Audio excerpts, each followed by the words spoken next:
We welcome you to the beautiful city of Seattle as tonight the Red Sox at Safeco Field. It's Game 3 of a 4-game series between the Red Sox and the Seattle Mariners. Welcome inside the broadcast booth, everybody. I'm Don Orsillo along with Steve Lyons. Welcome to Red Sox baseball. Well, the Red Sox offense has sputtered lately, especially last night when they needed it most. But the pitching, especially the starting, has been much better. Yeah, and I think the hiring of Carl Willis has made a difference. Now, obviously, he's not going to take the credit for everything that they've done since he got here, but after one time through the order that he has seen them, almost every pitcher has had a better outing with that little blip on the radar there. Justin Masterson, he had a tough time. He is now on the disabled list trying to work through some issues. But almost every other guy, including Clay Buchholz last night, has been much, much better. Now the bats need to show up and start swinging. Tonight, Rick Porcello will be on the mound for the Red Sox. He is matched up against none other than King Felix. We'll come back and talk about the King right after this.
Dunkin' Donuts, America runs on Dunkin'. Toyota's website for deals via Toyota.com. Citizens Bank, good banking is good citizenship. Nissan, get to Nissan's ride of your life for exciting performance and bonus cash. Shop ChooseNissan.com. And by Southwest Airlines, book your low fare now at Southwest.com. All roads are leading to Seattle and to Safeco Field for Game 3 of a 4-game series between the Mariners and the Red Sox. Welcome back inside the broadcast booth, everybody. I'm Don Orsillo. Well, tonight, a special night from Seattle. King Felix on the mound tonight for the Seattle Mariners. In his lifetime, he's about to make his 17th start against Boston. He is 8-2, and our lows never stop improving. You can see he's getting even better this season. Amazingly, after a 15-6 year last year, a 2.14 earned run average and an opponent batting average of 200.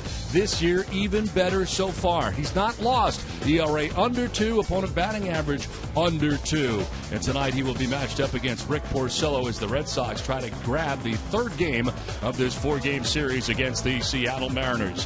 Felix on the mound tonight for the Mariners. On the field for us is Garen Austin. Garen? Thanks, Don. A lot going on at Safeco Field as the Red Sox and the Mariners are wearing uniforms from 1946 as they honor the Negro Leagues. But the topic of conversation is still on manager John Farrell's decision to pitch to Nelson Cruz last night with first base open. When asked how long he beat himself up over it, Farrell jokingly told the media, "Well, I got off the ledge this morning about 8. That decision should have been otherwise, particularly how it turned out. I will say this, that Seager, I looked at it with a couple of factors. The way Cruz swung the bat during the game last night, the matchup with Tazawa, the success Tazawa's had against him, the fact that he's chased some off-speed pitches below the zone, and I thought it was a chance for our pitching staff to, okay, we're going to go after the heart of their order. Now, that in hindsight, we know the answer to that. But if it was a chance for us to take another step forward in our own growth and confidence as a group, that was a small part of that. Well, it should be a fun night tonight as the Red Sox try to grab the third game of this series. Beautiful Seattle, Washington, the site for Game 3. We're back with the first pitch right after this.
Now at Southwest.com.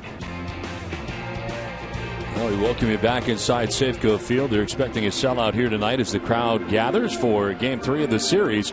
And we go back to 1946 tonight with both clubs paying tribute to Negro League baseball, wearing uniforms representing the Boston Royal Giants and the Seattle Steelheads, as the Red Sox and Mariners get ready for tonight's action. A little different look for both clubs tonight. Red Sox in the grays as the Mariners in the home whites, as the Red Sox and Mariners going back to 1946 here tonight. And with everything from a PA announcer that is dressed in 1946 garb. Fortunately, they did not ask us to wear 1946 stuff to go along with it. I don't think we have it on the trip anyway. Yeah, it would have been an extra outfit there in the old suitcase that wouldn't have fit in.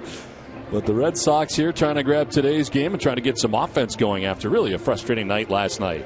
Well, when you think about it, you've played 2 games here. Both teams have scored 3 runs. Both teams have won 1 game. Obviously, when you only score 3 runs in 2 games, you could be 0-2. Well, the Mariners take the field, and as they do, let's check out the Red Sox starting lineup. It's brought to you by your Eastern Hyundai dealers. Leading it off, a little different-looking lineup for the Red Sox. In a right field is Brock Holt. Dustin Pedroia at second base with David Ortiz, the DH. Hanley Ramirez in left field with Pablo Sandoval at third base. Xander Bogaerts at shortstop bats sixth with Daniel Nava at first base. Blake Swihart does the catching, he bats eighth. And Jackie Bradley Jr. getting the start in center field. Mookie Betts with the beginning of the game off. Tonight's Mariners starting pitchers presented by your New England Nissan dealers. Felix Hernandez on the mound, his 8th start of the year. He is a perfect 6-0 so far in the season with a 1.85 earned run average. Already logged 48 2/3 innings, has 50 strikeouts in those 48 2/3, and opponents hitting at 192 against Felix Hernandez.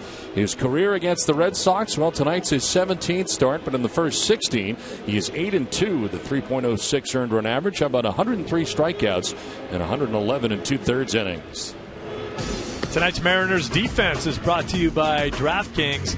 Seager, Taylor, Cano, and Morrison around your infield, and in the outfield tonight, Seth Smith after the big home run in last night's ball game back in left field, Dustin Ackley in center, and Cruz in right field. And your battery tonight, King Felix and Sucre. Jesus Sucre behind the dish. Tonight's umpires, it is Bob Davidson in behind the plate calling the balls and strikes. Brian Blakeney at first base, the crew chief Jerry Lane at second base, and Hunter Wendelstedt is the umpire at third. Where available, this telecast can be heard in Spanish by selecting the SAP button on your television remote. Enjoy the game. Well, cloudy conditions right now. It's 62 degrees as the weather conditions are brought to you by Benjamin Moore. Breeze out to right at 7 miles per hour. There is a chance of showers, and of course we have the roof here, and it takes about 8 to 12 minutes for this thing to get closed if it does start raining here tonight.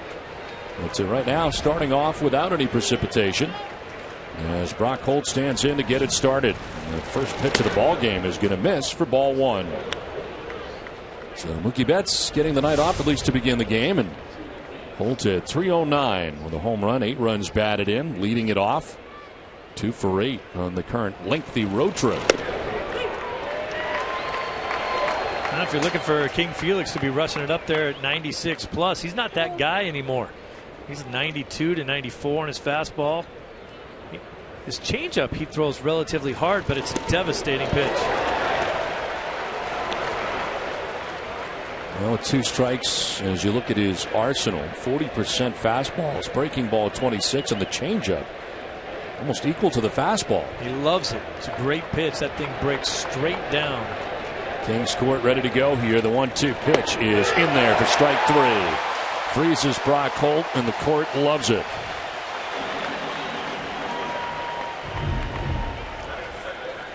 Threw him a bunch of different pitches and then surprised him with a 93-mile-an-hour fastball.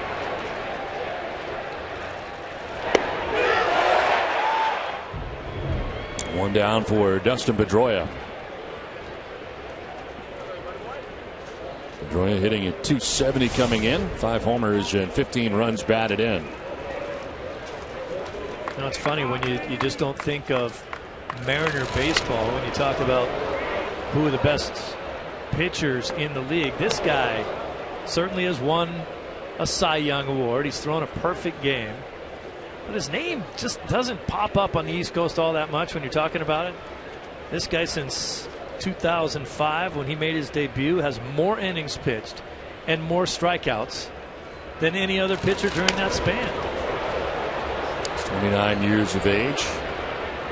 Signed a 7-year deal. I wondered whether or not he would re-sign here in Seattle. Of course, not a lot of winning going on since he's been here. Could have had a lot more wins playing somewhere else. But he signed a 7-year deal that'll take him through 2019. It's Jack Sorenzik, the general manager of the Seattle Mariners team.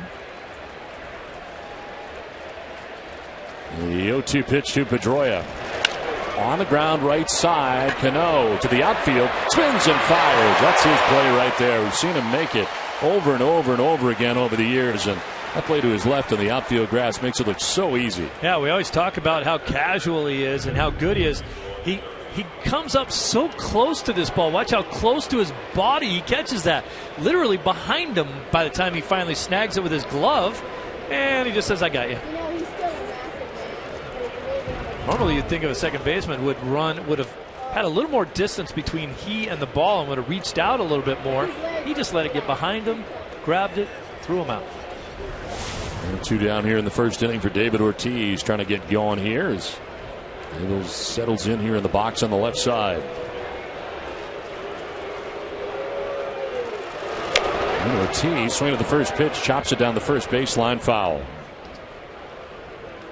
It's time now for the Coors timeless moment. One of the best games of Hernandez's career was against the Red Sox, a 1-hit shutout, April 11th of 2007. He fanned 6 in the victory. J.D. Drew had the only hit for the Red Sox in that contest. See, almost every highlight there was the big old overhand curveball.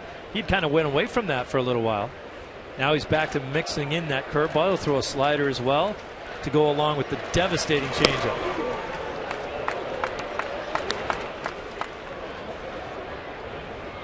Shift on here on the right side for the Mariners. Also the outfield for Ortiz to pull.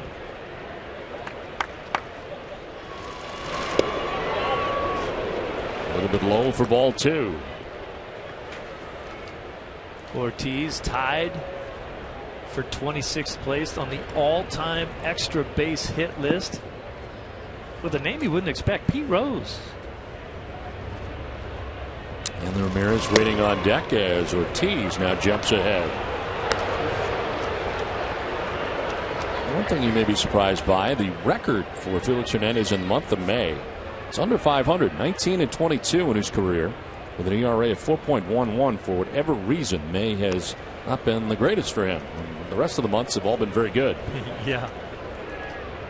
It can't be good every month, I guess.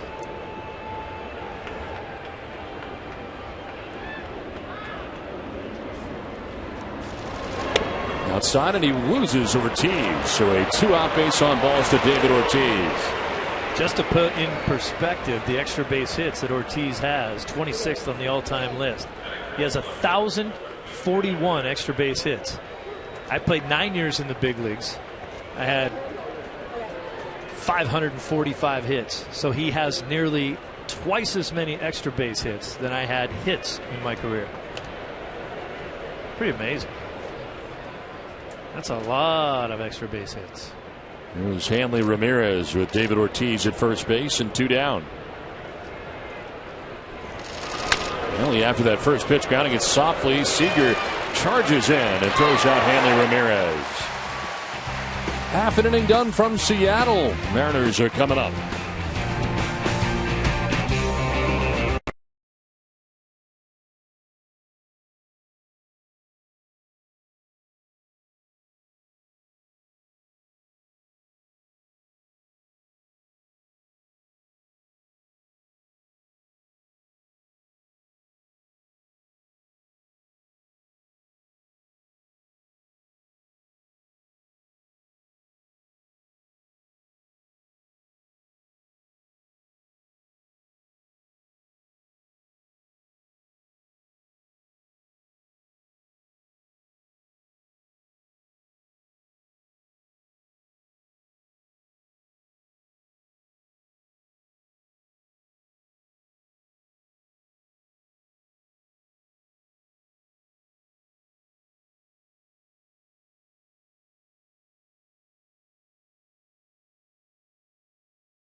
The Red Sox is Rick Porcello as the Red Sox starting pitcher, presented by your New England Audi dealers.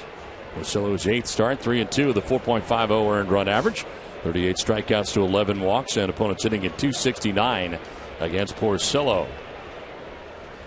No decision last time out against the Oakland A's, as he deals here with Seth Smith, who homered in last night's game, and Smith takes strike 1. .269, 3 homers, 9 runs batted in for Smith.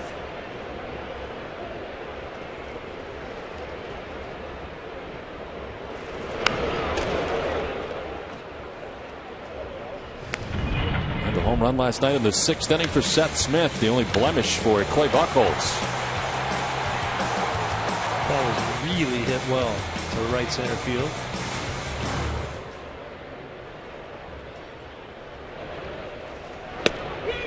Here is strike 3. Porcello with a good start to the night.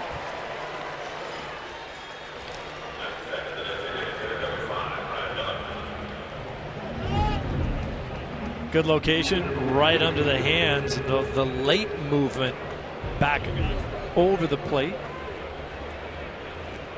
So many right-handed pitchers, if they have the ability to tail their fastball, love to throw that pitch in on the hands of the lefty and let it tail back for a strike. One down for Brad Miller. Late in the 94-mile-an-hour fastball. Miller, who started the first game of the series in left field last night off, and now the DH in tonight's game, batting second, hitting at .252.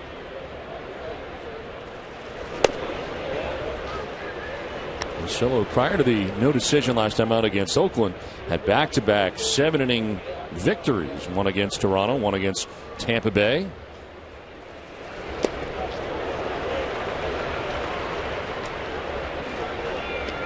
In Seattle in his career, 2-3 with a 4.18 earned run average.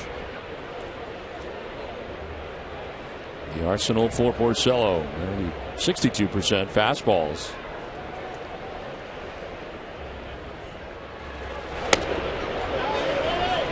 Fastball up and away to even the count at 2-2.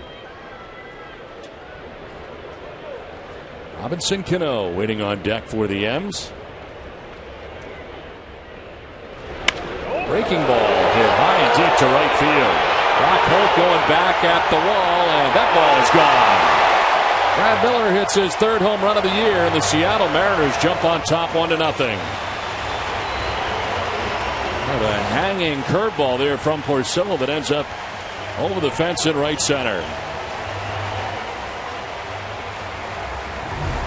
You just can't let a left-handed hitter go down in the zone, get a big old looping swing like that, and drop his bat head into the strike zone. Down and into a lefty. That's his happy house right there.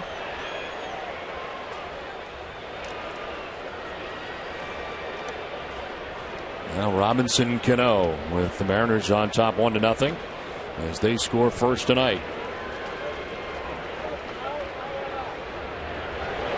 This very good 3-4 combination of the Seattle Mariners, Robinson Cano and Nelson Cruz. 268, a home run, 11 runs batted in for Cano.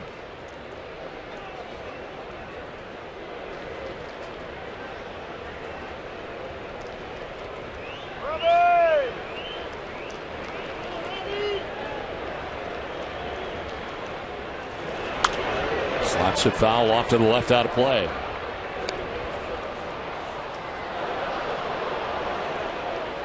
Cano trying to build on an 8-game hitting streak in which during that period he's hitting .467.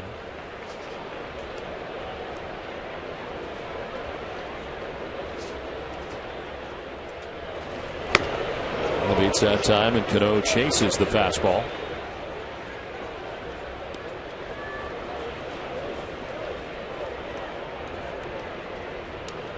Nelson Cruz, last night's hero for the Seattle Mariners. The walk-off win here last night. Frank foul off to the left. Will do it again, 1-2.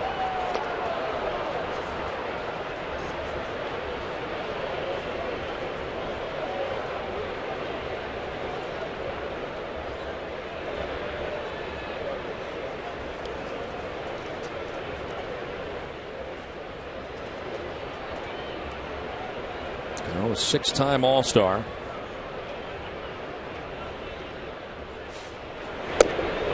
Down and in, a 2-time Gold Glove Award winner. He's been blocked a few times in that category by Dustin Pedroia, who's won 4.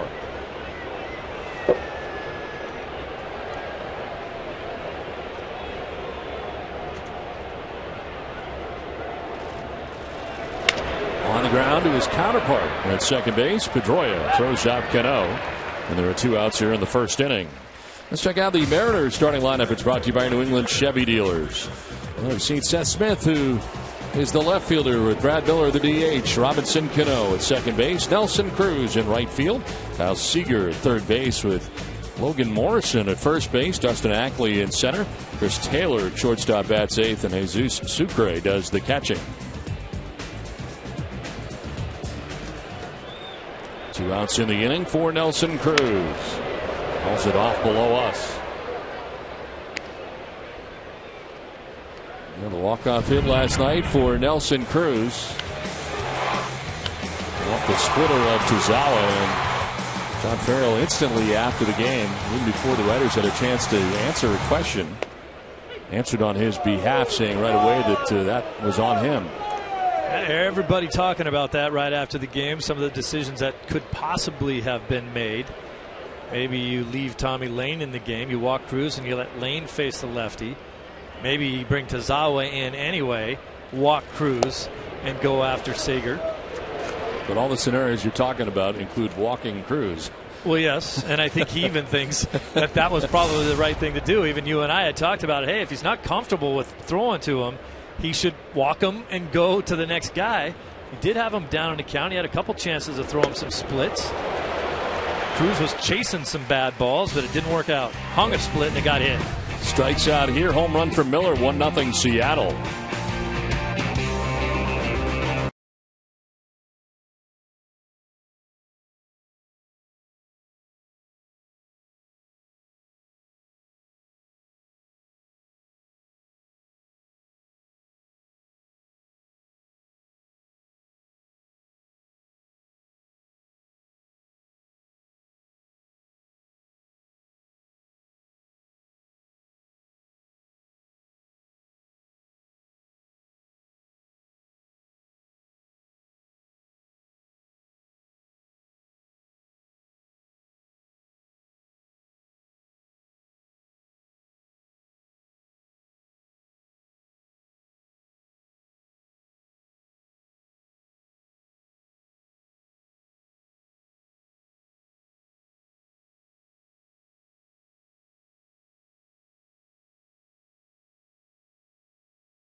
Your guest. Call 877 Red Sox 9 or email premiumsales@redsox.com for more information. Then we head into the top of the second inning. Seattle on top 1-0. Thanks to the home run by Brad Miller. Pablo Sandoval, Xander Bogaerts, and Daniel Nava to bat in the second inning. Sandoval sends this out towards deep left center field. Ackley going back at the wall, and that ball is gone. Pablo Sandoval homers to tie the game at 1. Sandoval with his 5th home run of the year ties it up off King Felix, no less.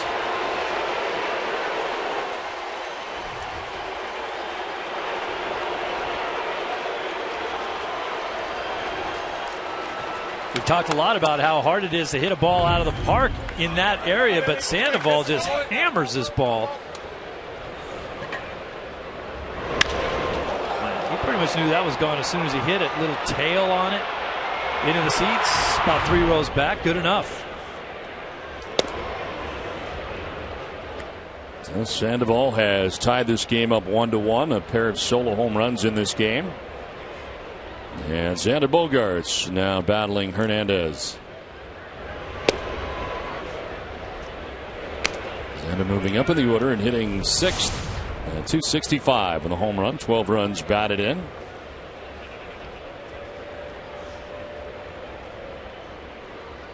That is the 5th home run Felix Hernandez has allowed this season. This is to shallow center. And out to make the plays, Cano, the second baseman, well out into center field. How about that route? I mean, Cano's going to go like this to get that ball. Look at him going, and now let's take a hard left. He just took off running and then turned around and figured out where it was. And for the Mariners, it's a good thing he was there because I don't think Ackley was going to get to that. And the center fielder coming in. One down, Daniel Nava coming up. 170 average for Nava. And 7 RBIs, getting the start tonight at first base for Mike Napoli, who continues to struggle at the plate. Many at-bats on this trip for Nava. He is 2 for 5 on the current road trip. And snapped a career-long 0-for-20 stretch with a 2-out RBI single in the second inning in Wednesday's game at Oakland in the finale of that series. Benjamin Moore, paint like no other. For a store near you, visit benjaminmoore.com. Certain guys on this Red Sox team seem to love to play against Seattle. We talked a lot about Victorino and his ability to hit the ball, extra base hits against Seattle. And Nava's one of those guys, except for in that bat right there. King Felix just abused him. Second strikeout for Felix Hernandez. 2 down. Same type of pitch that we saw Porcello get a strike 3 with. 2 down, bases empty. Blake Swihart in his first major league opportunity against Felix Hernandez. And a liner into right. He's not impressed. First pitch he sees, he lines into right field for a base hit.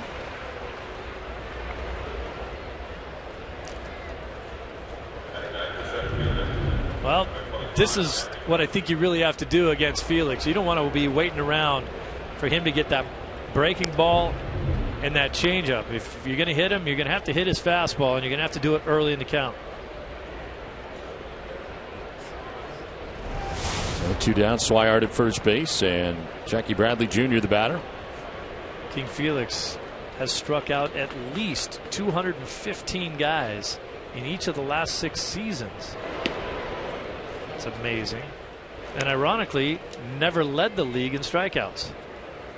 More strikeouts than any other pitcher in baseball over the period of time since he signed in 2005. And his major league debut in August of 2005. Swing and a miss, that one by Jackie Bradley Jr. Talking about guys like Kershaw and Verlander, Sabathia, Cole Hamels. More strikeouts than any of them.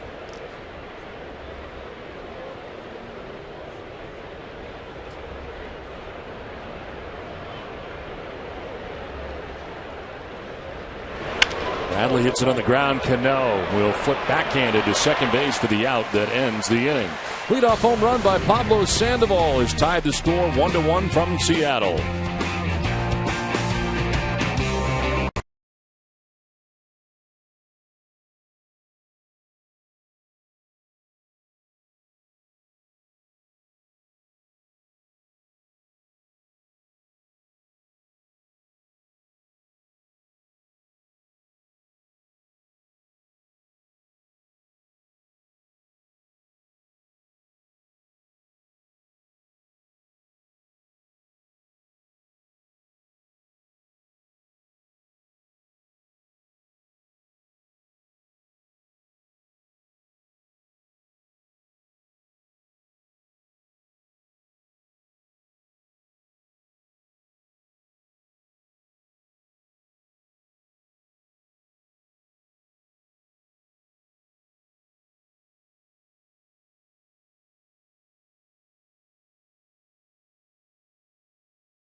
your infield for tonight. In the outfield, Ramirez, JBJ in center, and Brock Holt in right.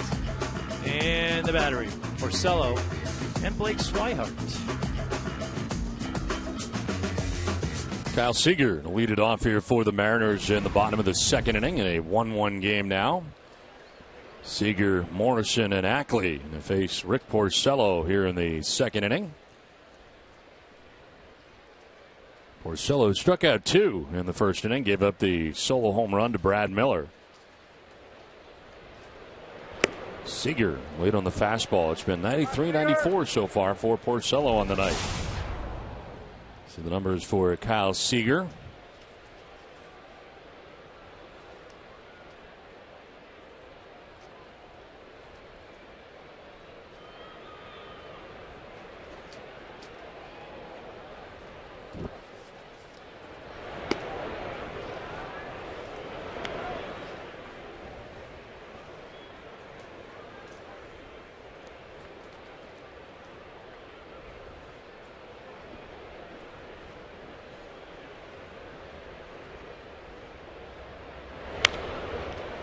Popped up, foul ground. Sandoval going as far as he can over by the dugout, and he won't have a play.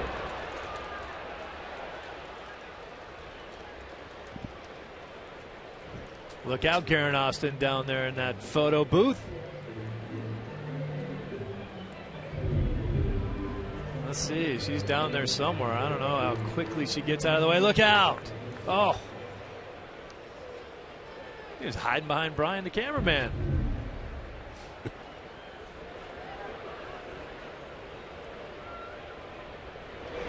Seager jumping back out of the way, but it's called strike 3, and it's a good call. Picks up the inside corner. Third strikeout for Porcello.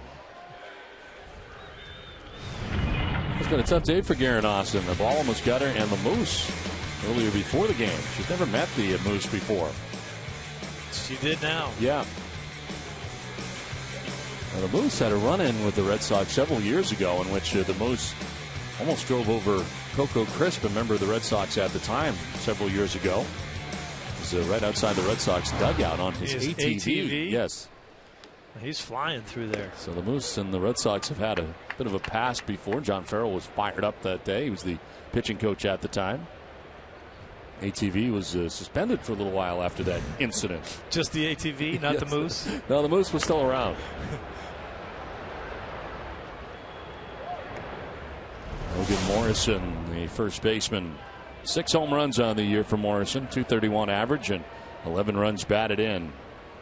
That .231 average represents a huge increase. He was scuffling earlier on. Last 9 games, Morrison's been hitting .333.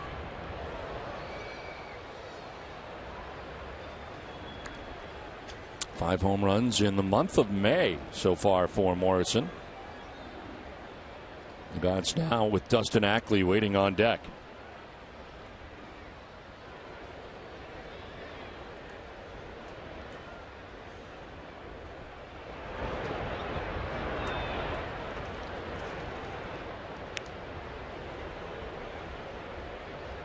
Well, let's see what Porcello looks at. He's been very successful on getting a couple strikeouts so far on that, what a lot of guys call a Yahoo fastball. The one we talked about before. Throw it right on Morrison's belt buckle and watch it come back. Couldn't get it in there this time.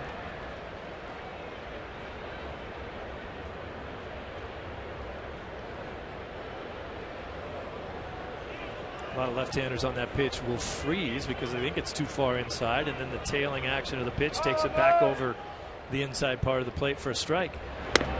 Morrison chases the fastball up and away.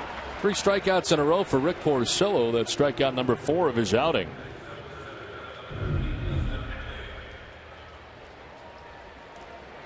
Nice pitch up in the zone, climbing the ladder at 93. Lefties can't get on top of that pitch. 2 down here in the second inning brings up Dustin Ackley. It's a 191 average for Ackley. It's been a tough year at the plate. And been a bunch of tough years when you think about it. He signed the biggest draft deal in history for the Mariners back in 09. 5 years, $7.5 million. One stretch he was 6 for 49 at 122.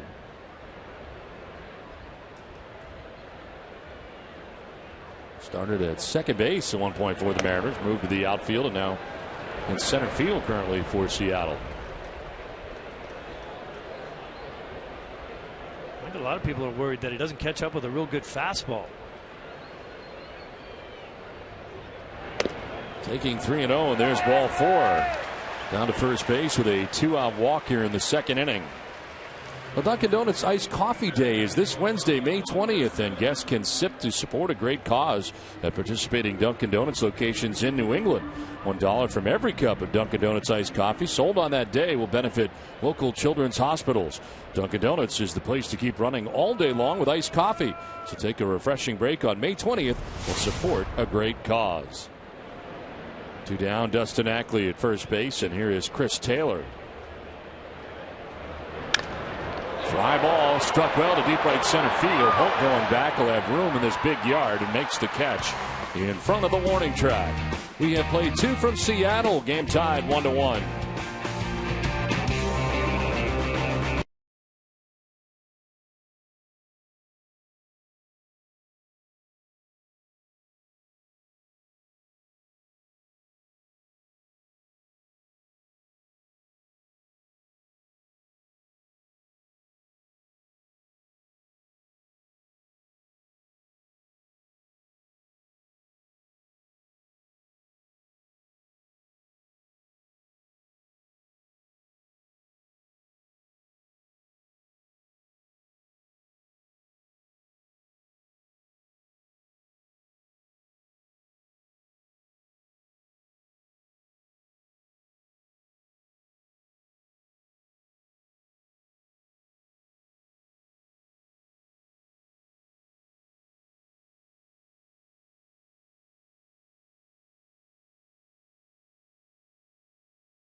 Aid station behind Section 12 on the lower concourse. BIDMC is the official hospital of the Boston Red Sox. 1-1 the score as we head to the top half of the third inning, the top of the Red Sox order. Brock Holt to lead it off as he takes strike 1. Holt, a strikeout victim in the first inning. 2 strikeouts so far in the game tonight for Felix Hernandez.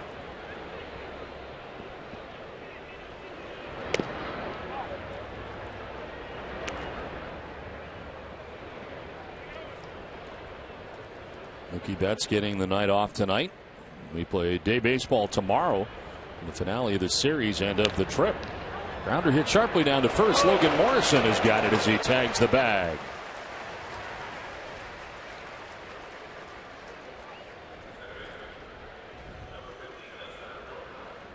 So Brock Holt 0 for 2 on the day, and it brings up Dustin Pedroia. Pedroia grounding out to Robinson Cano, second base in the first inning.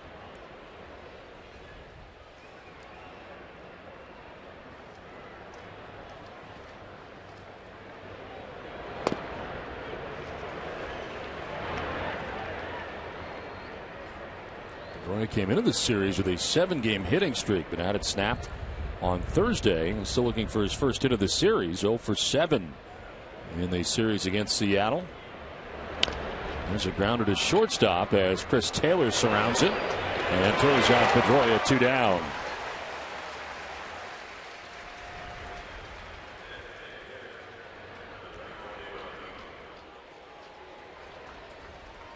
So 2 down, and David Ortiz coming up. He walked in the first inning.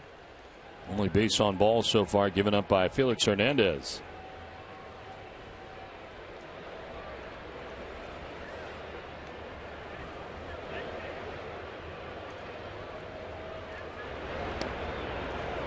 Kind of an interesting stat from last night's ball game. Obviously, the game-winning hit by Nelson Cruz, the walk-off winner, was their 3rd of the season already. How many do you think they had in all of 2014? I don't know, but I feel like they had a few because last year was a pretty good year late in games for them. But I have a feeling, 2. That's not a lot. All year. All year. I feel like they did. They had a few. That. You were exactly right. They had a couple. 2. That's it. I felt like they had more. Well, I know that you kept up so well on what the Mariners were doing out west here. I watch a lot of Mariners a lot of games, Seattle Mariners baseball, and the reason is, by the time I get home on game nights, that's what's on TV. That, the Angels, the Oakland A's. You just can't get enough.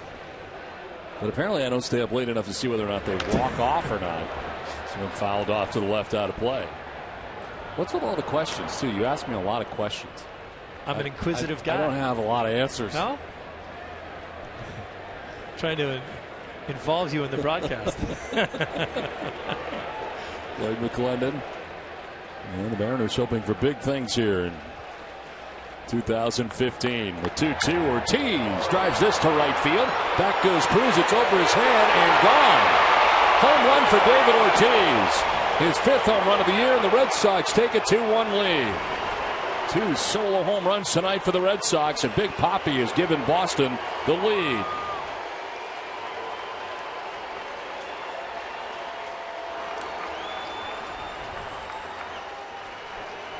Big Papi, one of 2 guys in the lineup that actually hit Hernandez pretty well. 361 over his career against King Felix. And his 2nd home run. A liner right out of here into the front row. Not even to the front row. Now Hanley Ramirez. Ramirez grounded out to third base in the first inning. Now David Ortiz now passing Pete Rose for 26th all-time career extra base hit list. I don't think that Felix Hernandez has had too much trouble over his career. A lot of people here think he should have got the Cy Young last year. But that lessened velocity on his fastball, he doesn't throw 96 anymore. That really helped Ortiz hit that ball out of the park because it was a high fastball, about 91 miles an hour. 2nd career home run for David Ortiz off Hanley Ramirez, and for David, his 1st home run of May. Last home run that he had was April 24th at Baltimore. That might get Big Papi going because he had been scuffling a little bit. Hanley Ramirez takes it the other way for a base hit. So 2 outs. Ortiz gets the home run. Now Hanley Ramirez with an opposite field base hit. Great swing right here. Watch how long Hanley is able to keep that bat in the hitting zone. Great extension through there. That ball down and away from him a little bit. Just lets it travel into the zone and then shoots it out of there.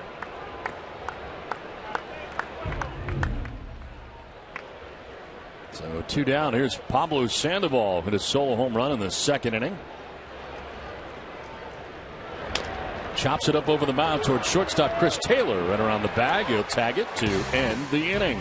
Home run by David Ortiz off Felix Hernandez has the Red Sox on top 2-1.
Red Sox have taken a 2-1 lead here to the bottom of the third inning. Jesus Sucre, the Mariners catcher, leading it off and grounding one off outside of third base. First start of the series for Sucre, 1 for 13 so far in the year. Mike Zunino doing the bulk of the catching. Swing and a miss. Porcello strikes out Sucre. 5 strikeouts for Rick Porcello. He's looked good so far in this one, pounding the strike zone with a varying number of pitches right there. Just 91 on that one, just kind of tailing down and away from him. One down, and here is Seth Smith, who he struck out back in the first inning. Total of 5 strikeouts for Porcello on the night, and Smith went looking in the first inning.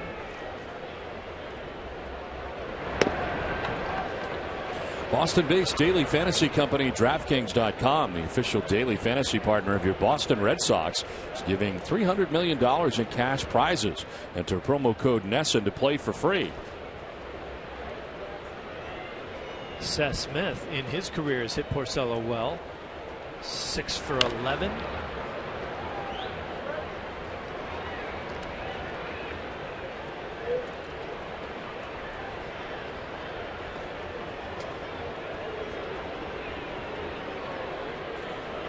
Seth Smith, 32 years old, acquired from the San Diego Padres for Brandon Moore in December this past offseason, last year with the Padres. 12 home runs and a .266 average. Spending the bulk of his career with the Colorado Rockies, and a member of the Rockies team that lost to the Red Sox in a 2007 World Series.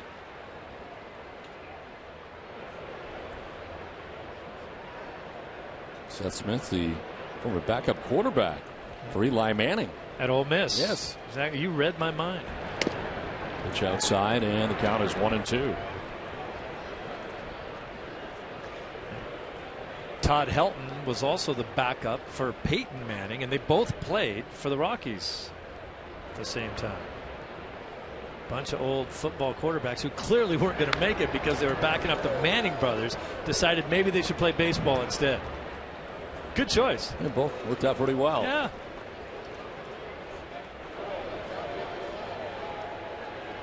He's played 18 postseason games in 4 different seasons, including that World Series run for the Rockies, which truly was a remarkable run in 2007, winning 22 of their last 23 games to force a 1-game playoff against the San Diego Padres, a game that, of course, they won. And then what happened to the Red Sox in the World Series? 4 straight? 4 straight. It was a sweep. Yeah. They had something like an 8-day layoff, though. Yeah, because of the snow. Yeah, they won quick, and then they got snowed out. But that was something to watch. They couldn't lose until the Red Sox showed up. Then they couldn't win. Swing and a miss. Smith strikes out. A quick tag there by the catcher Swihart. 6 strikeouts now for Porcello. Well, here is tonight's Dunkin' Donuts poll question. Question is, should every ballpark have a retractable roof? My answer is yes. Text 1 for yes. Text 2 for no. Text your answer to 536-536. Message and data rates may apply. 1 message per vote. Visit NESSN.com/terms for terms and conditions and privacy policy. Something about knowing that you are going to play for sure that day. So you basically answered the question even before it was asked. Then. Yes, I was. I did. You told everybody what to do. No, I didn't. They can do whatever they want. It's just what I want. I don't know if you need a full-blown roof. Just some sort of tenting. What, like an umbrella or something? Exactly. Like they tried to do in Montreal that never worked? Come on. No, kind of like a big tent. Look at this. Yeah. How about this? Like you, with the roof open here tonight at Safeco, you barely know there is a roof. No, and honestly, the way they've done it here, the way when it's closed, it still doesn't feel like you're in a dome because you have that whole wide open section underneath. If I was going to do it, I would want that. You know what I'm saying? I'll have you have a conversation with the guy who built this place then. Just for your next ballpark. It does not feel like a dome even when it's closed. They just kind of roll it over the top and you barely notice it. Like a walk here to Brad Miller. We barely noticed. Down to first he goes with 2 down in the inning. Second walk given up by Porcello. See, all that's wide open when the roof is closed, right up till where the top of the deck is. So kind of like a canopy effect. You know what I'm saying? Yes, I do. Okay. You did explain that well and 3 times. Swihart went out to the mound to talk to Porcello. Robinson Cano grounded out to Pedroia at second base in the first inning, 0 for 1. Cano not off to a great start here this season, but so dangerous at the plate. Fly ball out to right center field. Over glides Jackie Bradley Jr. to make the catch that ends the inning. Through 3 from Seattle, Red Sox enjoy a 2-1 lead.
Eastern Bank, our business bankers are for you. Days, nights, and doubleheaders. See why we've been named the #1 SBA lender in New England. Visit easternbank.com/smallbiz.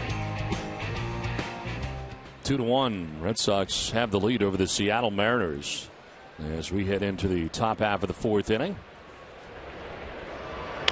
Xander Bogaerts right back up the middle, and Cano is defensively aligned perfectly. And retires Bogaerts for the first down. Let's check in with Garen. Thanks, Don. You know, yesterday manager John Farrell spoke about what has made King Felix so effective. Farrell said that Felix is one of the most elite pitchers in the league, and he has a devastating changeup and a very good curveball. John, Steve, he said it's going to be important for them to get to him early and lay off that changeup. And for me, I might need to take cover. It's been getting pretty crazy down here, guys. Got the moose after her, foul balls.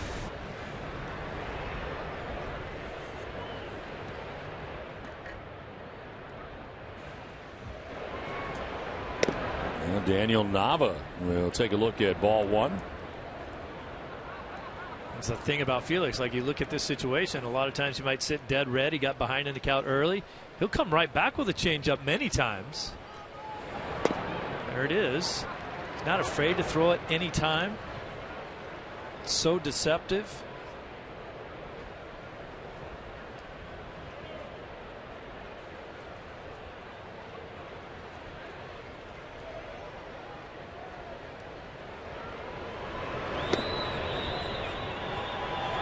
In for ball 2, 2-1.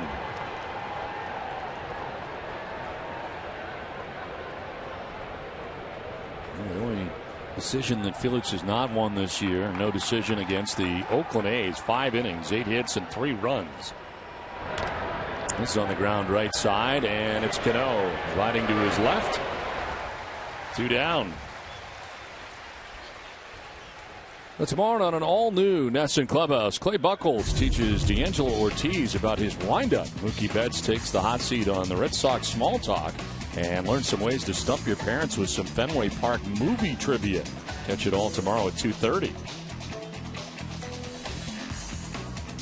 Imagine if they're talking about Fenway Park movie trivia that they may get into that tremendous film Fever Pitch.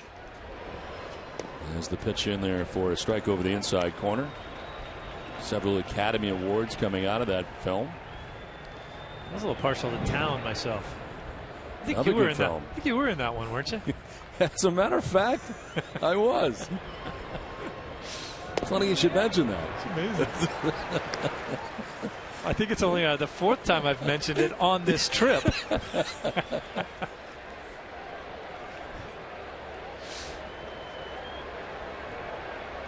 The 2 pitch to Blake Swihart. He's going to hit him twice. Foul ball.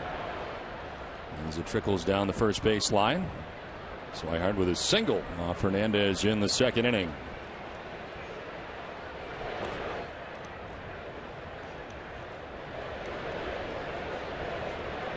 Kings Court is ready to go. A couple Red Sox fans kind of stuck in the middle of Kings Court. It's a tough place. I guess nobody told them when they bought the tickets they'd be in the middle of the court. They scalped them. I guess they forgot to mention that if they did buy them from somebody outside. Yeah. Hey, there they are right there. Well, by the way. Look at the look on her face right there. She's like, really? Is this where? Look at her. She's saying, are you kidding me? This is where you bought our seats? Every time there's 2 strikes, these people are really going to stand up with a K sign. Are you serious? He's not even giving her the good seat so she can see. The 1-2 is a swing and a miss. Swihart strikes out. That's a 3rd K for Hernandez. It's 2-1 Red Sox after 3.5.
Could be sharing business tips, stories of inspiration, and other ways to make every day a big day for your small business. Celebrate with us at easternbank.com/smallbiz.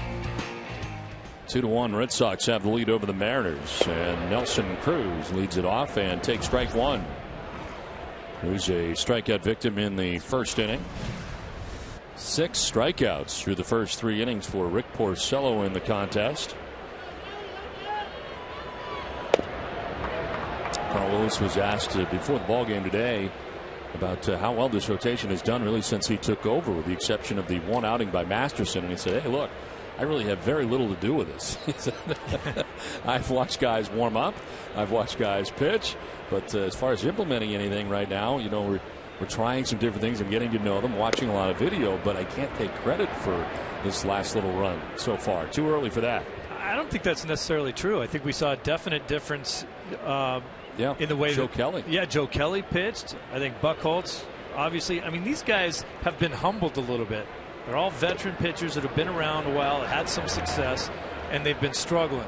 I think a new voice coming in and offering some tips and maybe some encouragement, they have been very receptive to it. Wade Miley had a nice start his last time out. 2-2 pitch. And Cruz off the end of the bat, slowly down the first baseline.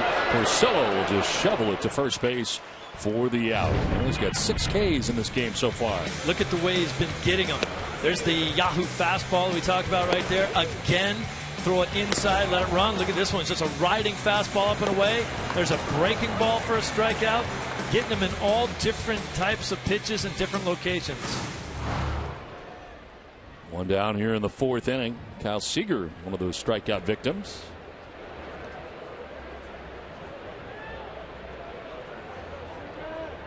Seager went looking in the 2nd inning.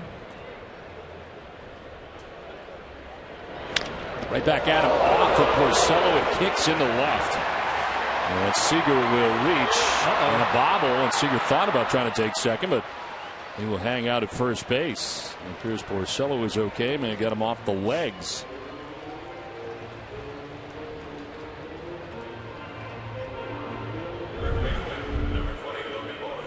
Right back at the box, off of his left heel there. Hopefully it hit mostly shoe.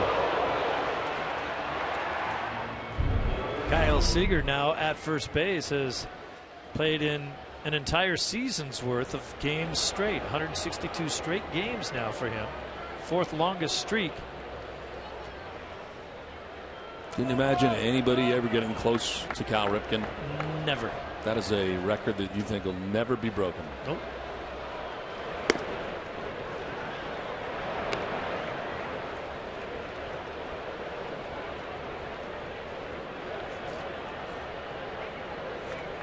Logan Morrison batting here with 1 out, 1 on. Careful of this pitch. I think Morrison's going to be looking to ambush a pitch and try to pull one. Runner goes, and a little hit and run, foul back. What's the most games you think you played in a row?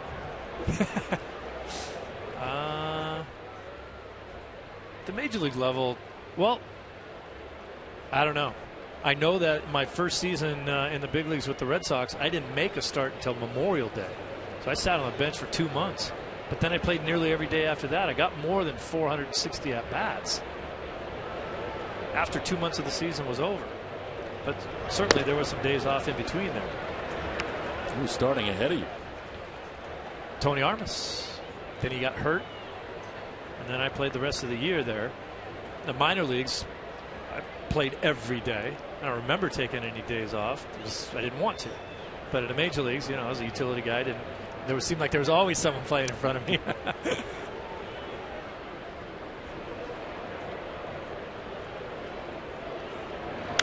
2-1 is popped up on the third base line. Sandoval charging. Bogarts charging, and it'll be Xander. And Ramirez was there as well. Bogarts fires it back in towards second base. Nice running play by Xander Bogarts. A good play by Xander, and the correct play to be made. His angle to that ball is much better than Sandoval's. You can see Sandoval almost running straight over his shoulder. Xander has a better angle to chase that ball down, and a much easier play because he sees that ball better than Sandoval does. So 2 down. Seager's still at first base and brings up Dustin Ackley. Ackley walking in the second inning. 1 of 2 free passes given up by Rick Porcello in his outing.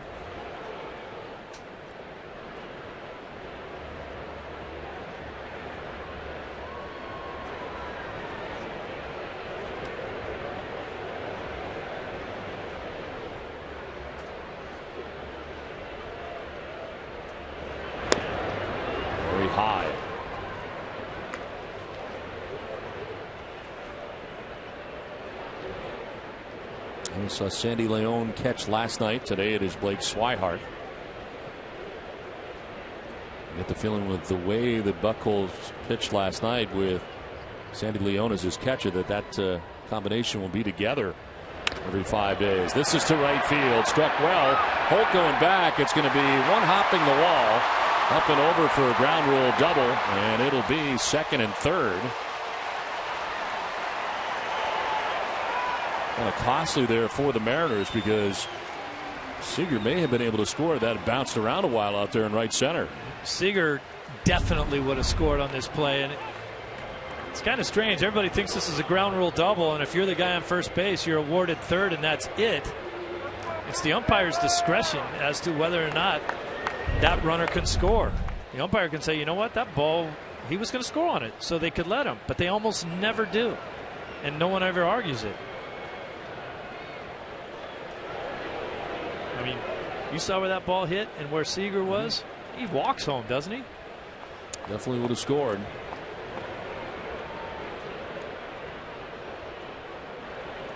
Second and third, 2 down, and a grounded is short. Bogarts to the backhand, and the throw in time. So stranding 2 are the Mariners in the 4th inning. Red Sox take a 2-1 lead to the 5th.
Next producer. Check out the highs and lows the student filmmakers face to make it this far. NESN Next Producer Marathon begins Monday at 6. On to the 5th inning back at Safeco Field in Seattle. 2-1. Red Sox have the lead over the Mariners, and it is Jackie Bradley Jr. to lead it off. And he takes strike 1, which on a fielder's choice in the 2nd inning. Center fielder Dustin Ackley a step or 2 towards left center. Rolled over foul. 9th game of a 10-game road trip. Which began in Toronto. Red Sox lost 2 out of 3 to the Blue Jays. Took 2 out of 3 from the Oakland A's. Tonight and tomorrow afternoon, the end of this trip. The Red Sox will be off on Monday, then begin a 6-game homestand. 3 with Texas and 3 with the Los Angeles Angels.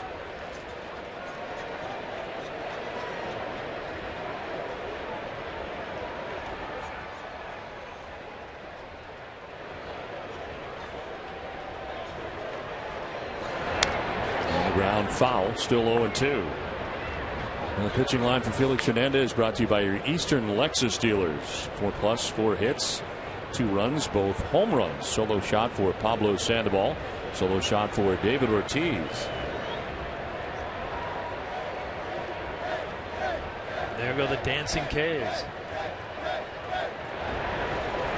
Swing and a miss. Picks up his 4th strikeout as Jackie Bradley Jr. is down by way of the K.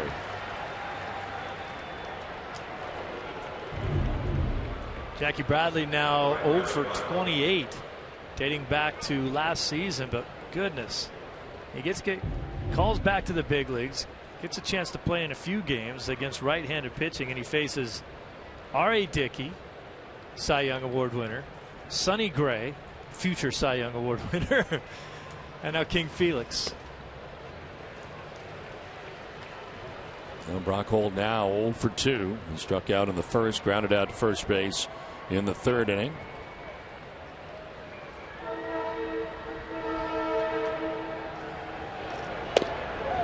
Hernandez bit by the home run bug a little bit lately as he allowed 2 home runs in his last outing and 2 home runs in this outing. So 4 in the last 2.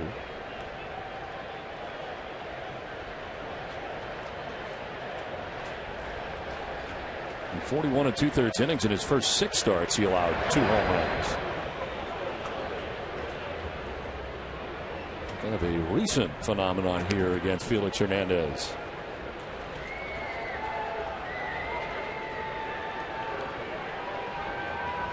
Five in a row retired by the right-hander. He's played on a lot of teams over a lot of seasons here that weren't very good.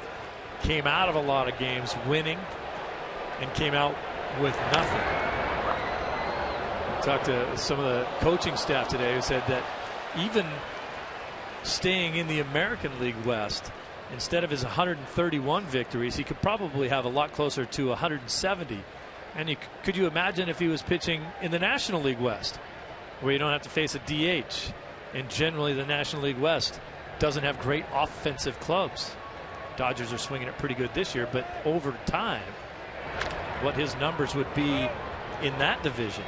To Hopper to Cano, who takes care of Brock Holt. 2 down here in the 5th inning.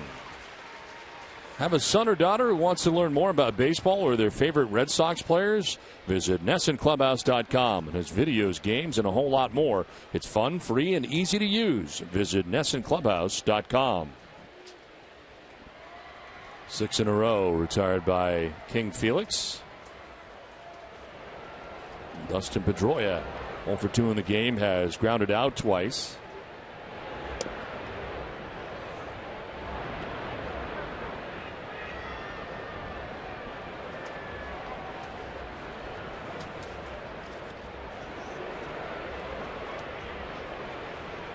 Against the National League, he is 17-8 in his career. Felix Hernandez, a 2.65 earned run average.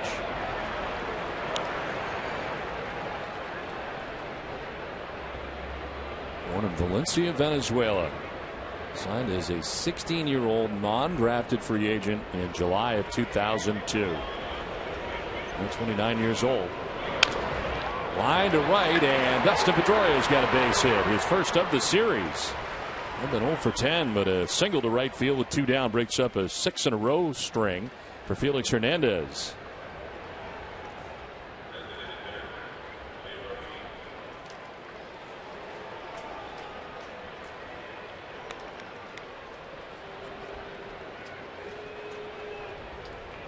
So 2 outs here is David Ortiz. Been on twice, a walk in the first, solo home run in the 3rd.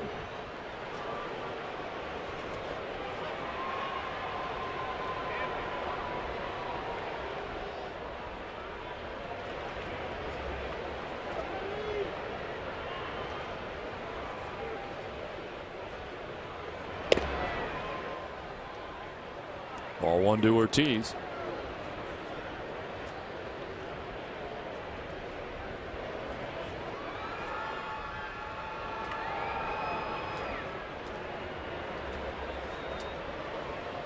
Short lead at first base for Pedroia.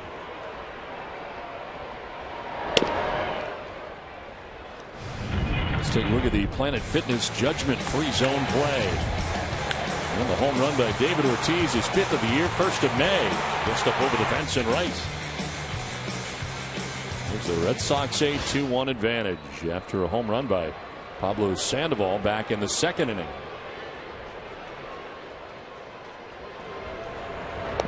Curveball dropping in there for a strike.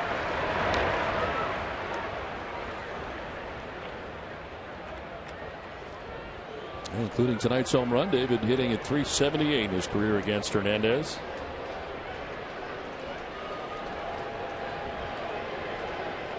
Hanley Ramirez waiting on deck.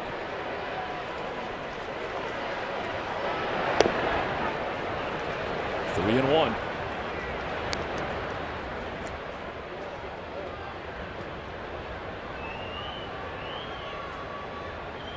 The first perfect game in Mariners history. 23rd in Major League history. August 15th of 2012. 1-0 victory over the Tampa Bay Rays here at Safeco Field. Ortiz grounds one into center field. Pedroia will take second base, and David Ortiz on for the 3rd time tonight, his 2nd hit. Well, check out the new family 4-packs for Red Sox games June 1st through June 3rd. As part of this special offer, you can get 4 tickets, 4 hot dogs, and 4 sodas for just $75. Visit redsox.com/family 4-packs to buy your tickets today. 2 on, 2 down, and Hanley Ramirez gets his 3rd look tonight at Felix Hernandez. 3 of the 6 hits tonight come from the 2 guys, Pedroia and Ortiz, that have a history of hitting Hernandez very well over their careers.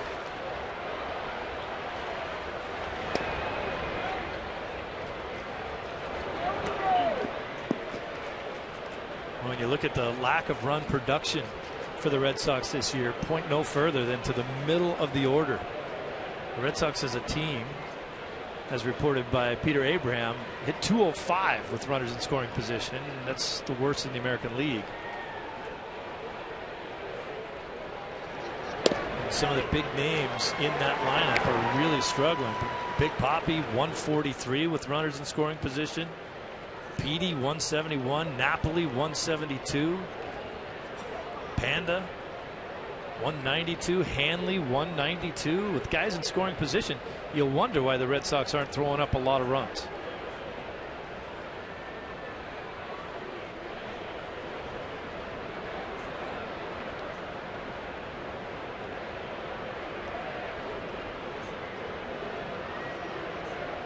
Hanley with a chance here to drive someone in.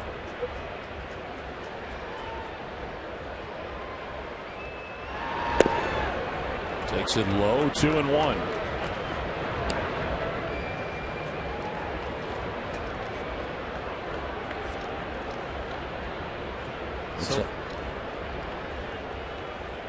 So far this season, sorry, Don, 48, almost half of the runs that the Red Sox have scored come with 2 outs. Good situation right here.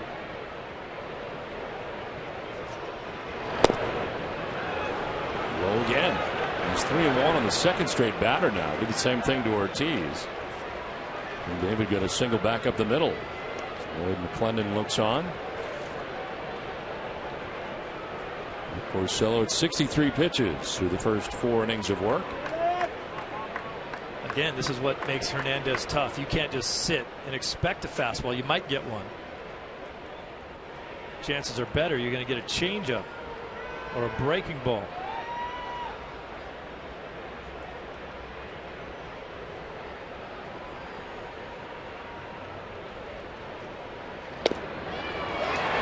Strike 3 call, and Ramirez didn't like it. Actually, strike 2 call, and it's full count.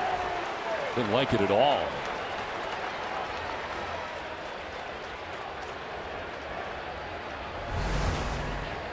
Tailing fastball that he throws off the plate, back door. It wasn't a strike. That's why he was upset. Amica Insurance, great service, great coverage, and a great price for auto, home, or life insurance. So now a full count. Everybody be on the move here with 2 outs in the inning. And the breaking ball in there for strike 3. Hanley spins And says some stuff to Bob Davidson. Better be careful here as Farrell races out. Red Sox strand a pair and have a 2-1 lead.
Should always bring you to NESN.com, the region's #1 sports site.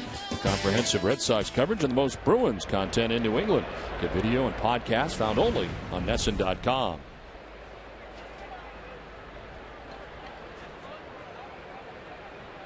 Jesus Sucre leading it off here for the Mariners. Letting it foul outside of third. Sucre struck out swinging in the third inning. 6 strikeouts for Rick Porcello on the night. 1 for 14 so far in the season is Sucre.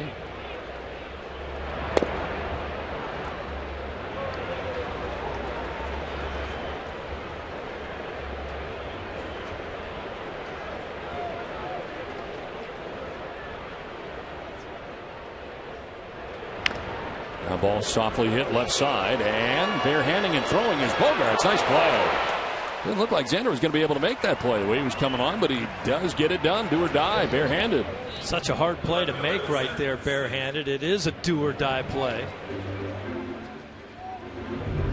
Better have big hands to try to grab that ball and then get a grip on it and fire it over there. Nice. One down here in the 5th inning. Seth Smith digging his way into the box. He struck out twice tonight against Porcello. Once looking, once swinging.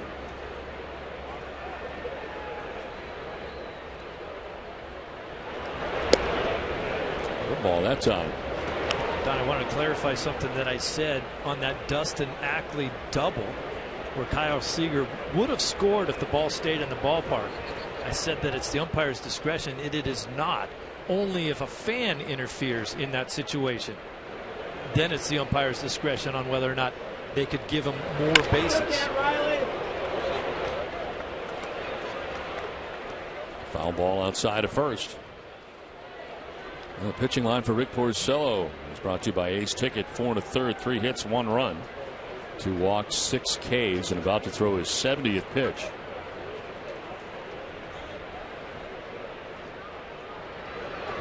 One foul back to the screen.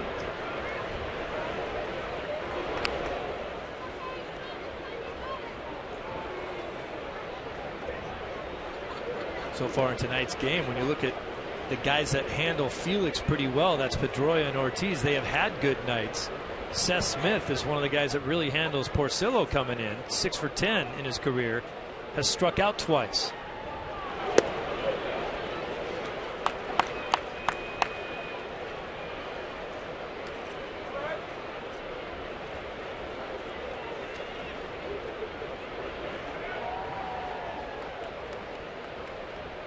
Two pitch. Good ball again, and that'll miss up top.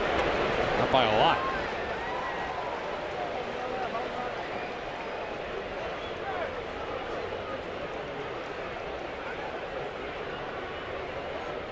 They're going to work him away here.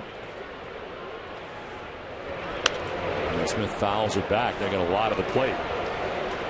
MLB.TV Premium, the #1 live streaming sports service, is celebrating 13 years. Watch every out-of-market game live or on demand in true HD on over 400 mobile and connected devices. Real-time highlights, live look-ins, pitch tracking, widget, and more.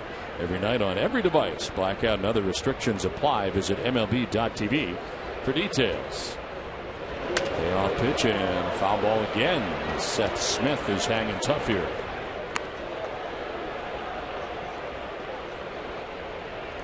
Brad Miller waiting on deck. Porcello struck out Smith in his first at bat on that inside fastball, and then this time with 2 strikes, it seems like he's trying to stay away from him. A couple of those have been left out of the middle of the plate. I don't think he wants to see Smith go deep again like he did last night. Looking bad pop up. And Bogarts will backpedal his way to handle. 2 down in the inning. Nothing else. Seth Smith's seen a lot of pitches. 7 his second at bat and 8 that at bat. But he is out number 2 of the inning. And it brings up Brad Miller. Miller's been on twice. Solo home run to put the Mariners on top in the first inning, and then he walked in the third inning.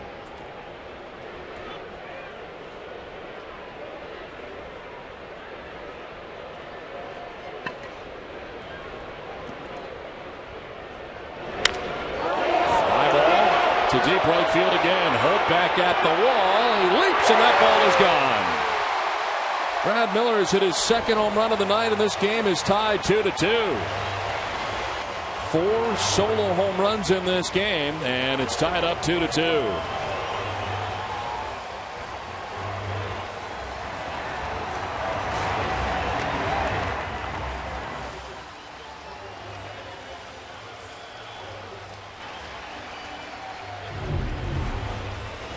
Well, one of the reasons why this guy stays in the lineup, look at the concentration on his head, straight down the barrel of the bat on that ball.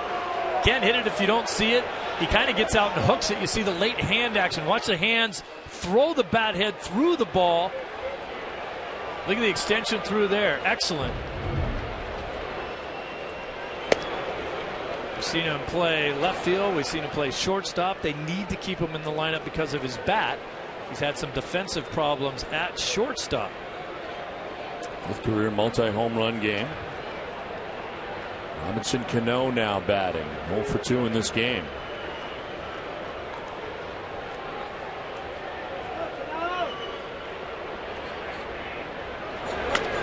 Gets jammed and pops it up. Pedroia calling and catching out number 3 of the inning. Home run by Brad Miller has tied this game. It's 2-2 through 5.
United Bank. See what know-how can do.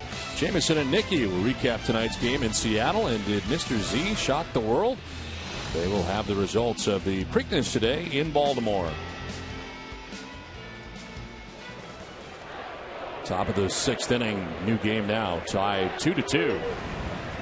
Pablo Sandoval has one of the 4 home runs hit in this game. And as he kind of bends away, he takes a strike over the inside corner.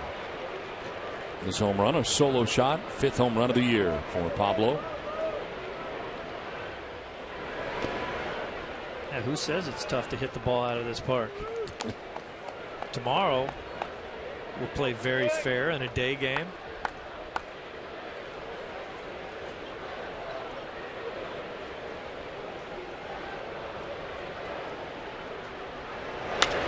Foul off to the left out of play. Second inning, this ball just powered out of the ballpark to the opposite field.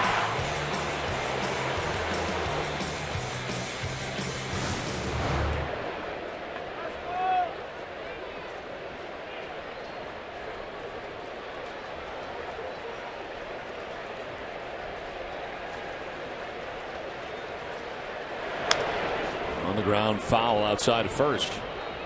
Run down by Morrison for good measure, but a foul ball.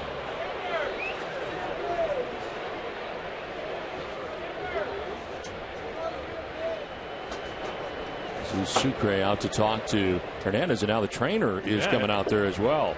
Everyone's coming out. Lloyd McClendon. Here's 2 pitches ago.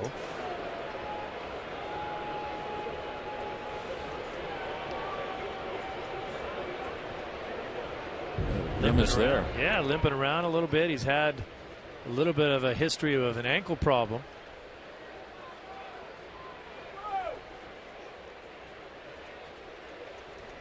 Take a funny little step and catch all your weight on a bad ankle already. Doesn't make it feel very good.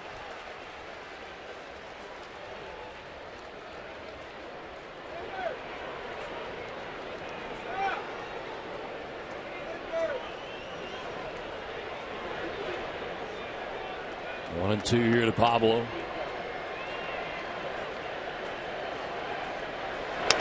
Sandoval reaching down to get that, grounding it softly to Cano, throws him out. It's time now for a game break, brought to you by Jordan's, the furniture store of the Boston Red Sox. Let's check in with Adam Pellerin.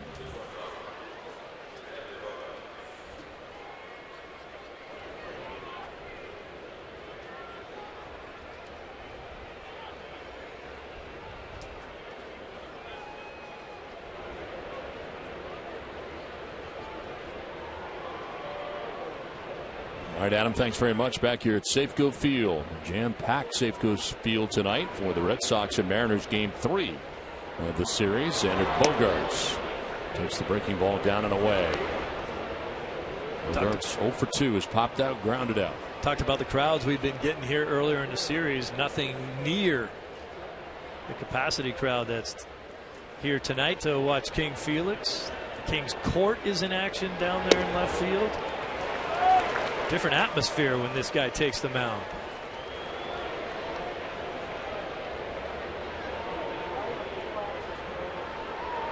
King's Court always wears different colored shirts down there. Tonight, in honor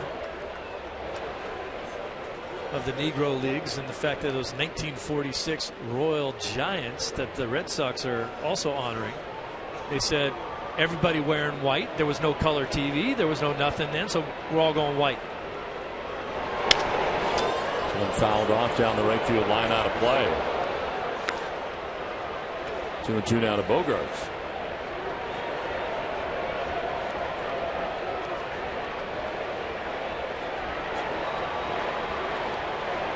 Now on deck.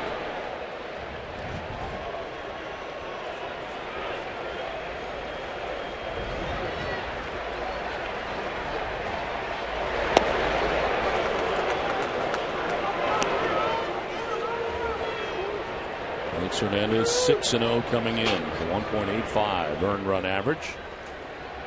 8th start, he's given a 2-run solo home run to Sandoval. Solo home run to Ortiz. Second full count. Sander fouls it off.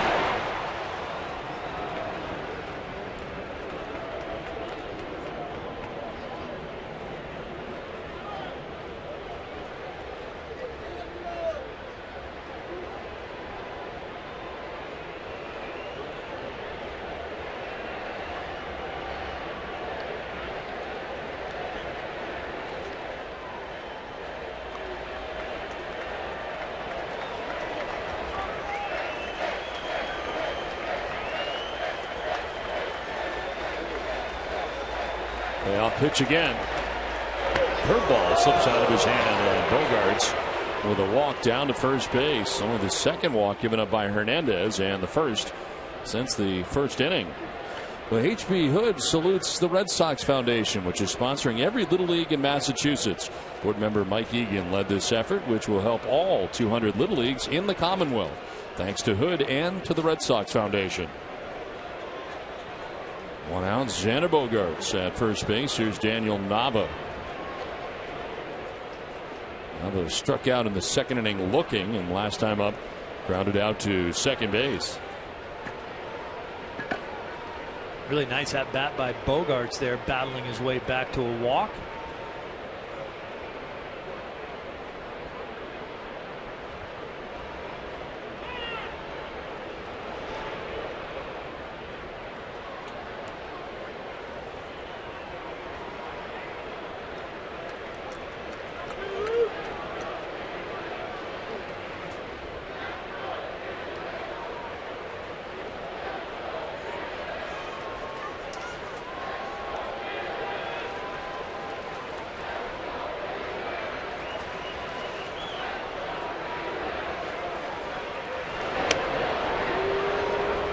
Away for ball one.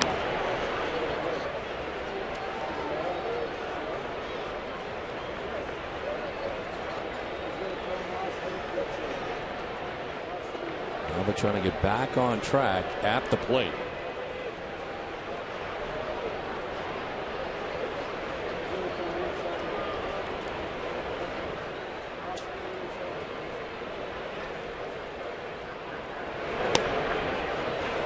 Two and 0.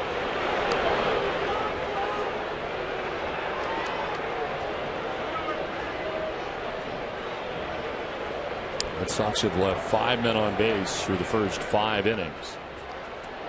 1 out, and Xander Bogaerts at first base right now. Felix getting a little bit more deliberate after the trainers came out to see him. He's up over the 85 pitch mark as well. And Ben Wild, quite frankly, is now falling behind 3-0. Look at all those pitches.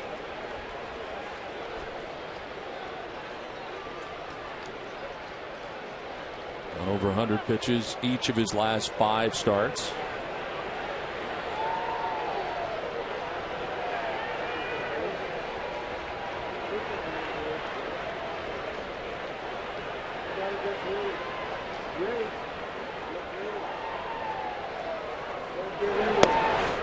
There's a strike, 3-1. Now they're taking all the way.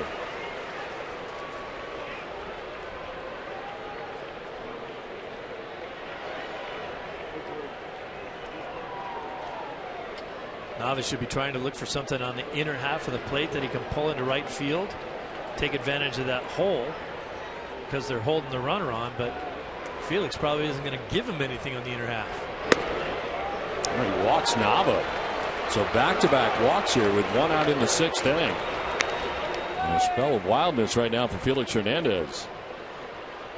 Well, it's time now for the Geico Red Sox moment. All season long, Geico will highlight the 1975 Red Sox in honor of their 40th anniversary.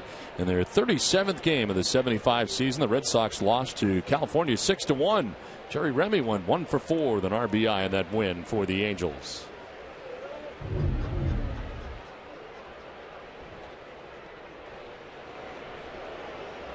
So 1 out, 2 on, and Blake Swihart coming up.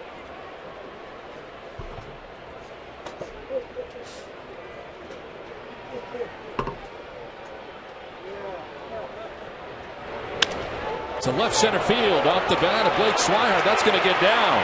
Around from second comes Xander Bogaerts to give the Red Sox the lead. Swihart into second base with an RBI double. So the walks for Felix Hernandez proved to be costly, and the Red Sox turned one of them so far into the go-ahead run. Second hit of the day for Swihart. Second time he's come up there looking for a first pitch to hit, too. Excellent. First time he goes to right field. That ball tailing down and away from him. He just goes with it into the opposite field gap. And that gets Bogaerts home easily. Nava on to third, and Swihart up with a double. Well, they bring the infield in. Jackie Bradley Jr. a chance here to give the Red Sox some more insurance. 0 for 2 from the number 9 spot. Reached on a fielder's choice in the second. Struck out swinging in the fifth. And a swing and a foul.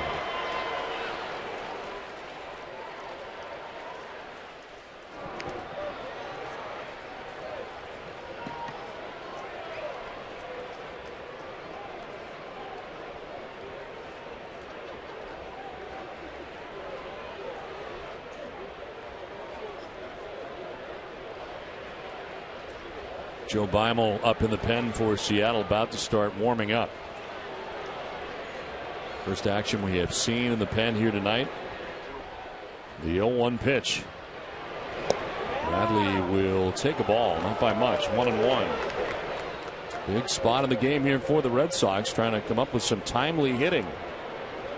And for JBJ, he's kind of reconstructed his swing down at the minor leagues where he was hitting 340. He had such a big long swing last year at the major league level, trying to stay quick and short to the ball.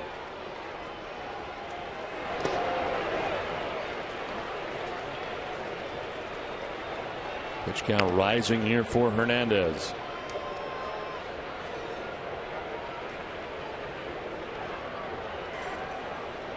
.21 pitches this inning for Hernandez, 93 in his outing.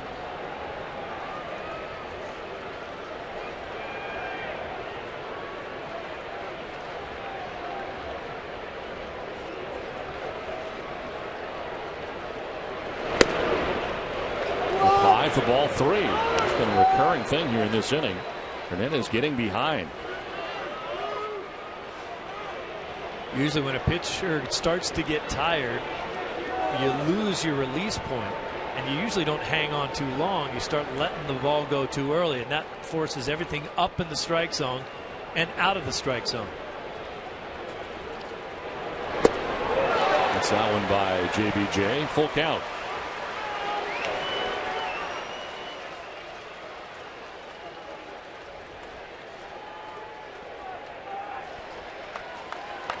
Nava at third, Swihart at second base, 1 out, a run in. Red Sox pulled ahead here in the 6th inning and are looking for more.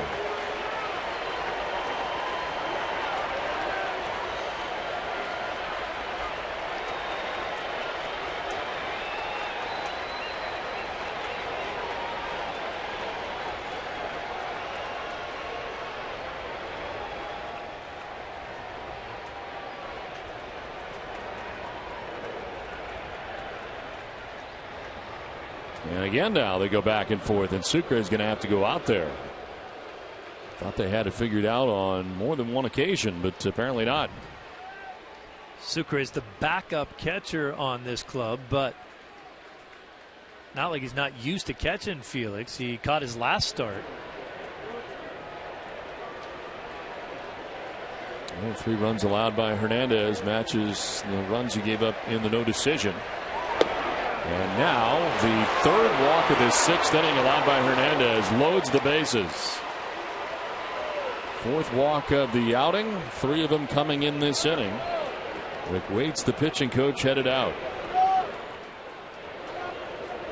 Send it down to Guerin. Thanks, Don. As we mentioned earlier, it's turned the clock back to 1946 for Negro League night here at Safeco Field. Both the Red Sox and Mariners are wearing throwback uniforms to honor the contributions of the Negro League in professional baseball. The Red Sox are wearing uniforms of the Boston Royal Giants, and the Mariners are wearing uniforms of the Seattle Steelheads. We spoke to Jackie Bradley Jr., who said it's an honor to pay tribute to these trailblazers in baseball. Don, Steve, I've never been to the Negro League Museum in Kansas City, but the talk in the clubhouse today was that it's a can't-miss for any baseball fan. Have you been before, Steve? I have not. I have not been there either. Sounds like something we should hit when we go there, though. Talked to Buck O'Neill about it a great deal over the years. One of the great men ever. Class acts. Buck O'Neill. Every time we go to Kansas City, he would be there. Mudcat Grant. There's Brock Holt, 0 for 3, batting with the bases loaded and 1 out. In the dirt, and the backhand went Sucre to save a run.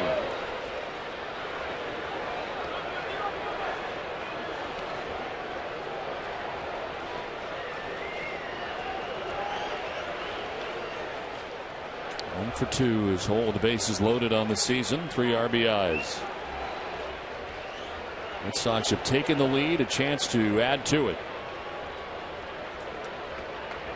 Key here is don't help him out. Don't swing at balls out of the strike zone. He's really having trouble with location right now. Brock Holt, throughout this season, has really been one of the players on the Red Sox that has great plate discipline and pitch recognition. Only 8 walks in his first 48 2/3 innings pitched this year. 4 walks in the game, 3 in this inning. Holt on the ground, and diving is Logan Morrison. He will tag the bag. As in from third base, scoring for the Red Sox is Daniel Nava, and the Red Sox take a 4-2 lead. And Logan Morrison saved the Mariners some runs right there on that diving play. Ends up with the out. Red Sox end up with another run. Too bad for Brock Holt. This ball ticketed for right field. Morrison all over that thing. A couple runs would have scored. That's a really nice play. And look where he is on that foul line.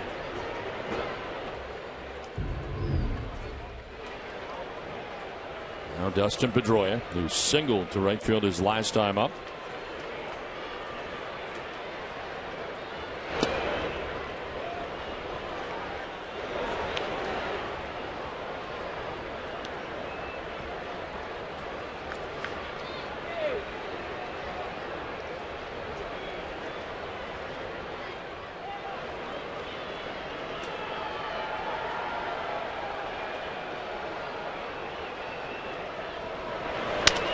On the ground left side, the shortstop Taylor charges in, throws off balance, but in time to retire Pedroia and to end the inning. But the Red Sox grab a pair and take a 4-2 lead.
presented by AAA. And we'll recap the late night action from the West Coast this past week. That and more tomorrow at 8:30 on the Ultimate Red Sox Show. Well, Felix Hernandez, total of 101 pitches, ended up walking 3 in the 6th inning. 2 of them would come in to score. And the Red Sox have a 4-2 lead with the Mariners coming to bat here in the bottom of the 6th. As Nelson Cruz takes ball 1. Cruz 0 for 2. He was struck out swinging and grounded back to the mound. Inside, he gets hit. Hit him or a foul ball? Off the bat, apparently. They've gotten Swihart on the ricochet.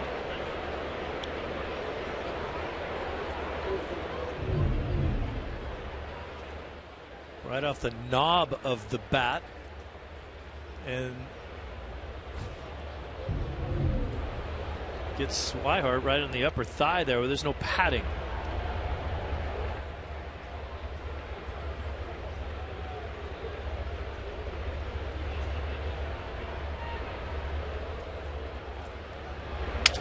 Broken bat grounder, diving at first base. Nava over to cover his Porcello. Nice play. Nice play by Nava. He was over towards the second base side. At first makes a diving grab. And Porcello gets over there to cover for the first out of the inning. Good scouting report, playing way off the base. Gets a one-step dive. And then a perfectly executed throw to Porcello over there who's covering nicely.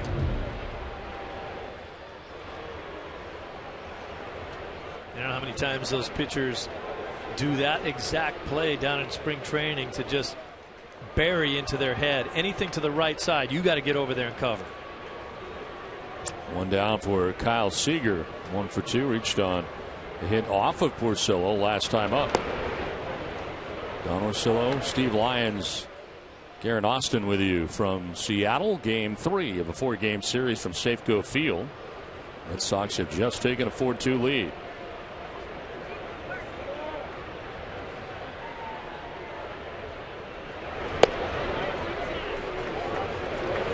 2-0.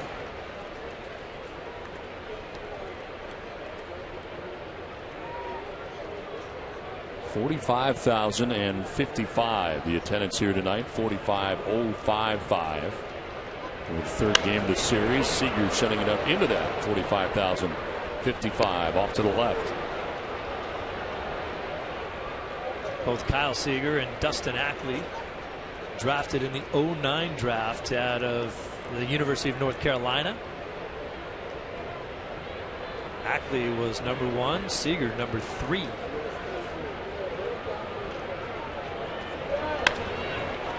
Towards left center field, Ramirez moving over. Will make the catch for the 2nd out of the inning.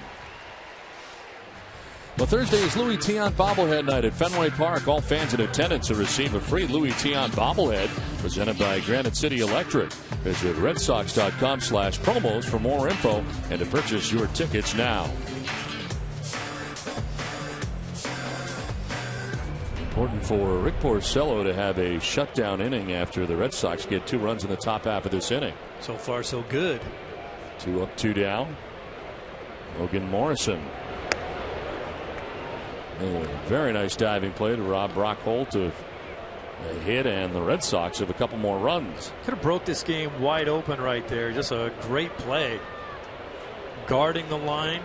Holt went right down that line, but to no avail.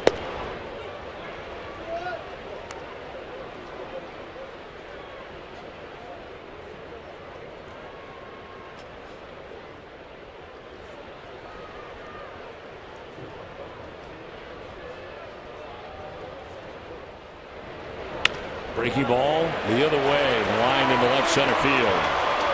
Bradley Jr. cuts it off. Wide turn for Morrison. He'll get back to the bag. With 2 outs in the inning, he is aboard.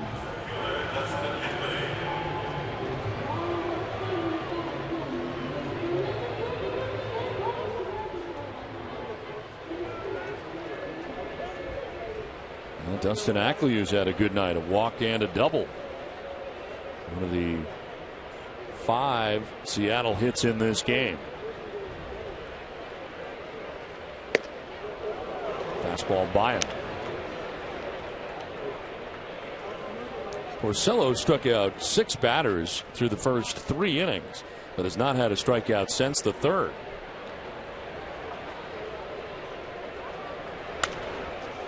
Popped up, foul ground. Sandoval will not have a play.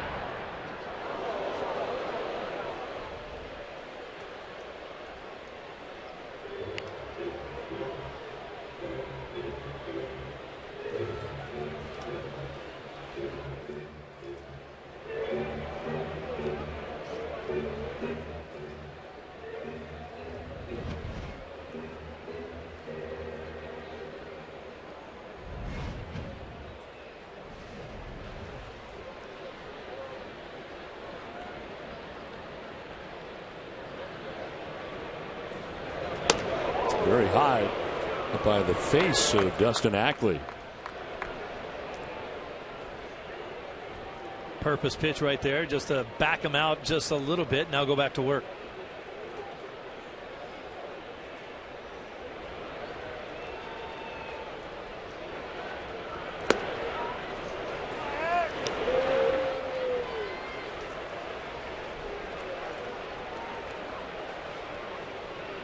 Look at the throwback uniforms for the Red Sox there with the basic Boston across the front. Looks very much like the road uniforms that we used to wear when I was playing for the Red Sox. It's kind of a plain Boston blue across the chest. That was it.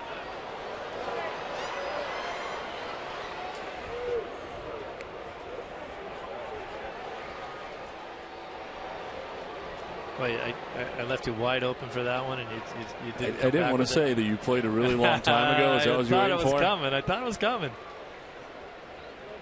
Not 1946, though.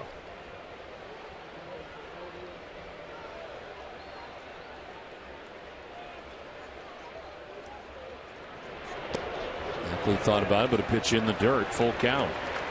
Logan Morrison can get a start at first base, 2 down in the inning. Big pitch right here.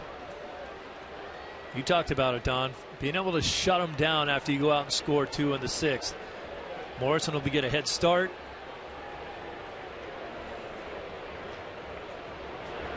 On the ground, right side. Pedroia's got it. Ackley is out, and so are the Mariners in the 6th inning. We head to the 7th. 4-2 Red Sox on top.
All the games at Fenway, all with a 200% guarantee.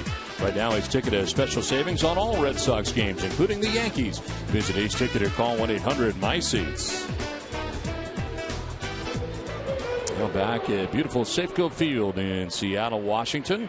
4-2. Red Sox have the lead as this call to the bullpen is brought to you by IKEA. Joe Beimel, who was up last inning, comes into the game this inning. 5th appearance without a record, a 2.70 earned run average. Walk, no strikeouts. Opponent sitting at 308 against Beimel. He is first in after a 6-inning effort tonight from Felix Hernandez, who leaves on the hook, and his perfect 6-0 record is in jeopardy as on the losing side right now. David Ortiz leads it off for Boston. David shows bunt and tries to drop one down, but pops it up foul. I doubt David will try that again, but if he does, you got to make sure he gets that past Beimel, who's an excellent athlete. Watch Beimel like a cat off the mound, headed that way to try to get that ball.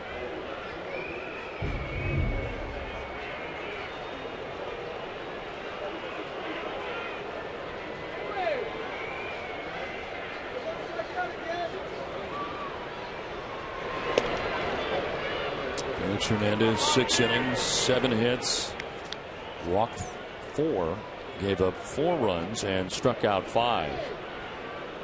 The Red Sox seem to play their best games against the best competition.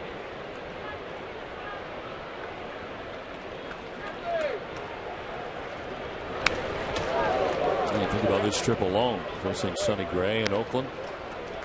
R.A. Dickey, former Cy Young Award winner. You give him a guy with a sub-2 ERA, they'll beat up on you.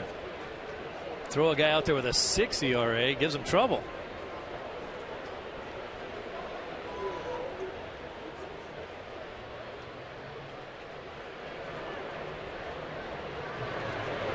Swing and a miss. Ortiz strikes out. He is frustrated. Joe Beimel gets him. Joe Beimel has good stuff. He has bounced around in his career. Nice breaking ball right there, down and away. Late action on it for Ortiz. Beimel continues to have successful seasons, and then every year doesn't have a job. Signs late with teams into spring training, got released again by Texas this season after spring training. Pittsburgh, the Rockies, the Dodgers, he's been everywhere. His son Seattle is a minor league free agent on April the 2nd. Out of the pen tonight, first after Felix Hernandez leaves this game.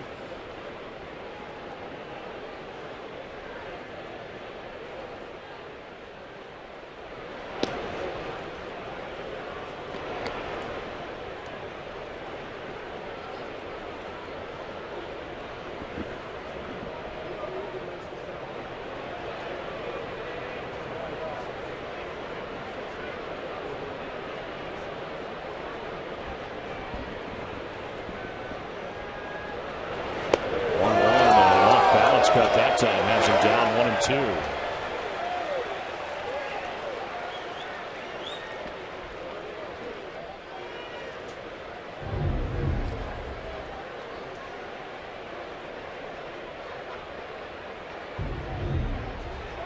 Beimel's one of those lefties who does a great job of hiding the ball behind him in his delivery.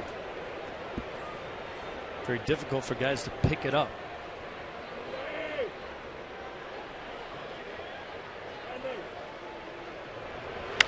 1-2 pitch in the air down the right field line as Morrison into foul ground and is not going to have a play. Just took out the attendant down there as well. Where do they go? They have a special section that they're supposed to jump into if someone's coming down there. You can see her trying to get out of the way and then didn't really get into the seats quick enough. Ooh, it's a bad collision waiting to happen right there. Morrison's a big man. So another chance here for Hanley. 1-2 the count.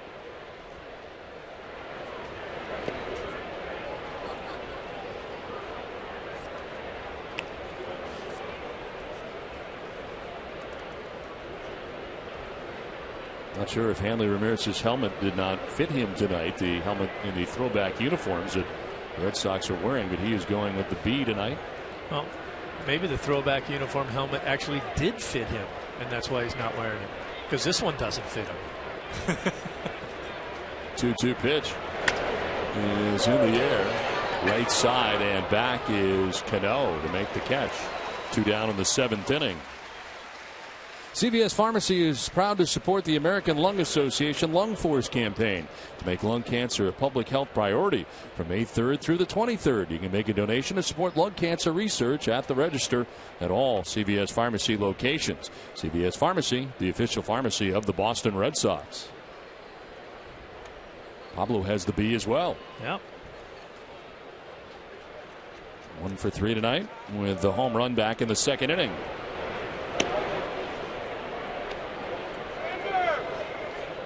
Talked about Beimel bouncing around. This is his 7th major league team. Pittsburgh, Los Angeles, Colorado, Minnesota, Tampa Bay, Washington, Seattle. This is foul back below us. Action in the Red Sox pen. Tommy Lane was worked in last night's game.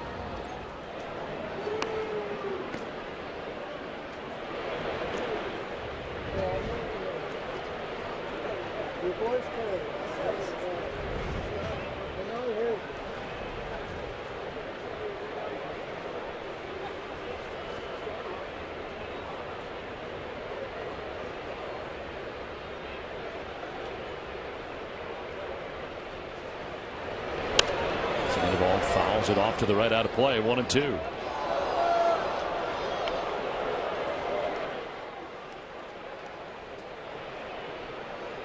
Three for 6 against Joe Beimel with a home run. 7 runs batted in against him.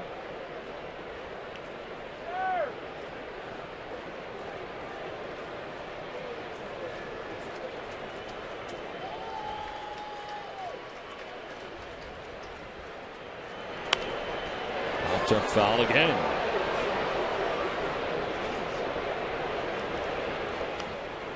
And Farquhar up in the pen for Seattle.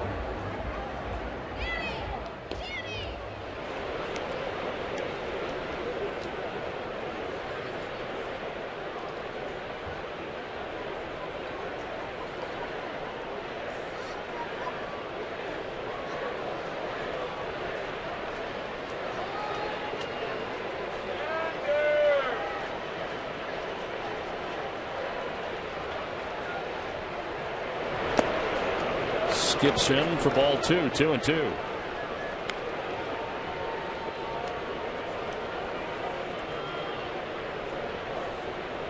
Sandoval with a home run back in the 2nd inning, his 5th home run of the year. Ran it into a fielder's choice in the 3rd, grounded out to second base in the 6th inning.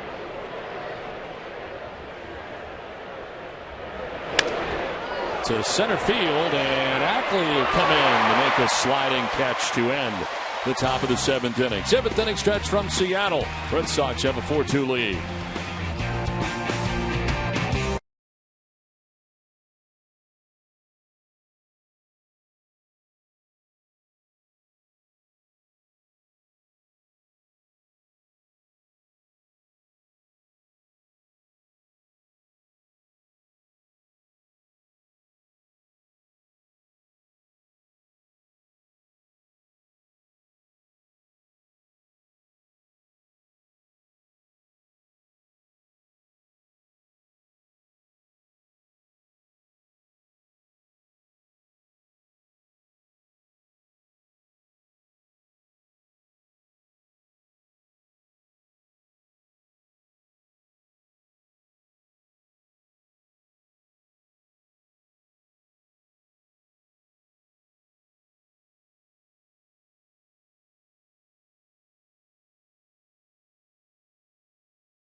We'll look back on the Red Sox acquisition of Louis Tiant back in 1971. Red Sox fans happy here in Seattle right now as Red Sox enjoy a 4-2 lead to the bottom of the 7th inning. Chris Taylor to lead it off here against Rick Porcello. Porcello pitching into the 7th inning tonight. Taylor 0 for 2, fly to right and grounded to shortstop.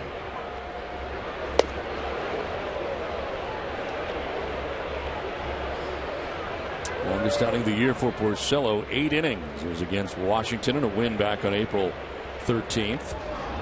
Tommy Lane was warming in between innings, back out there again, and swing and a miss here for Taylor. Has him down 1-2.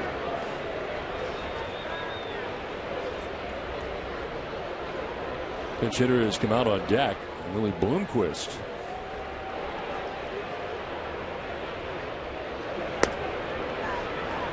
Back for Jesus Sucre.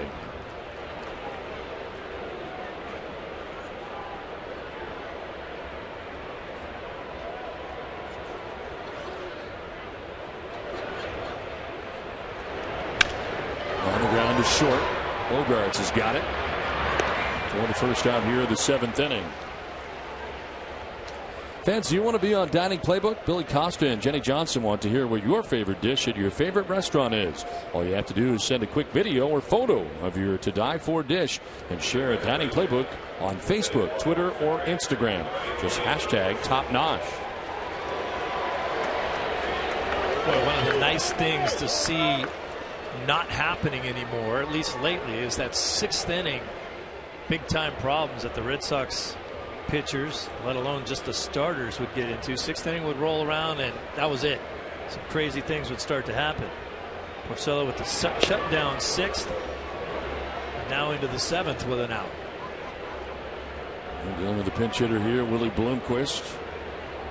Jesus Sucre had been 0 for 2 from this spot tonight.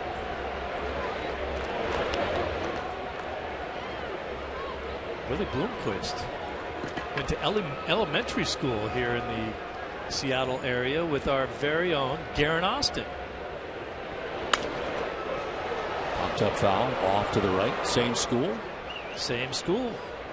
I believe Garen said she's a year behind him in school.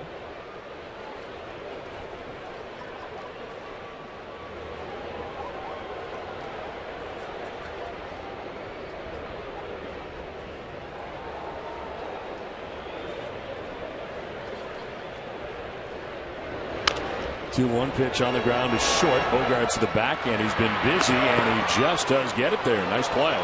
2 down here in the 7th. It's been a good night for Bogarts defensively. It's been a good season for Bogarts defensively. 26th straight game without an error. 2nd in the American League in fielding percentage behind Asdrubal Cabrera. And the only reason why he's behind him is because Cabrera hasn't made an error all season. Porcello trying to talk his way into staying into the game here, but that's it. Yeah, Seth Smith coming up, and they're going to bring in Tommy Lane.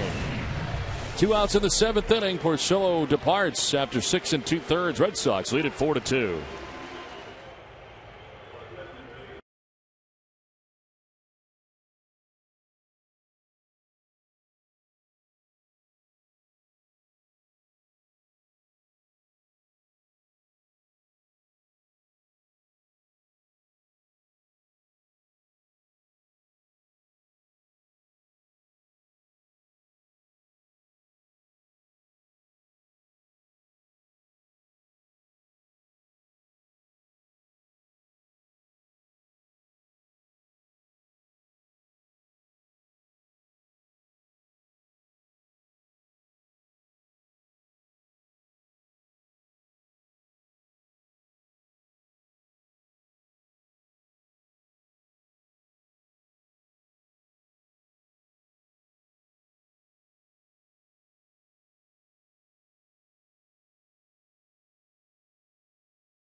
now at Southwest.com. Rick Porcello, another good outing tonight for the Red Sox. Departs with a chance to get his 4th win of the year. Needs some help from the bullpen. Red Sox have a 4-2 lead as he checks out after 6 2/3. 5 hits, 2 runs, walked 2, struck out 6. And into the game for Boston is Tommy Lane, the left-hander. Here in last night's game, and tonight makes his 12th appearance of the year. 0-1 with a 3.60 ERA, 6 strikeouts to 4 walks. Opponent's hitting at .229 against Lane. And to face Seth Smith with 2 outs and the base is empty here in the 7th inning. Red Sox starters giving John Farrell the opportunity to set up the back end of his bullpen exactly the way he wants it, with choices. Still have Tazawa out there, Lexi Ogando, who's looked very good. Tommy Lane comes in here to face the lefty. Got Robbie Ross still, Breslow. A lot of options to bridge that gap to Koji time.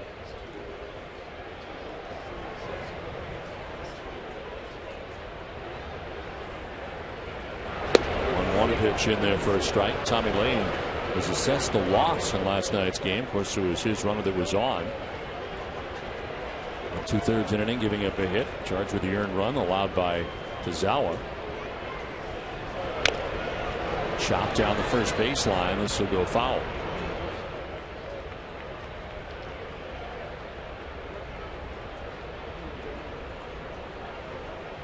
And have been the first run allowed in 7 appearances this month for Tommy Lane. Been run out there a lot. And if you're Seth Smith right now, you're thinking in your head, he's going to go slider down and away. And the only reason why, as a hitter, you don't fully commit to that is that Lane may bust him inside. And if you're leaning out over, you don't want to get hit. But Tommy Lane maybe with a hard slider down and away to put him away. So he's going inside there. That's why you can't, as a hitter, lean out there and say, oh, I know what he's going to do. Pitchers double up on you or they bust you inside. Going to go away this time, though.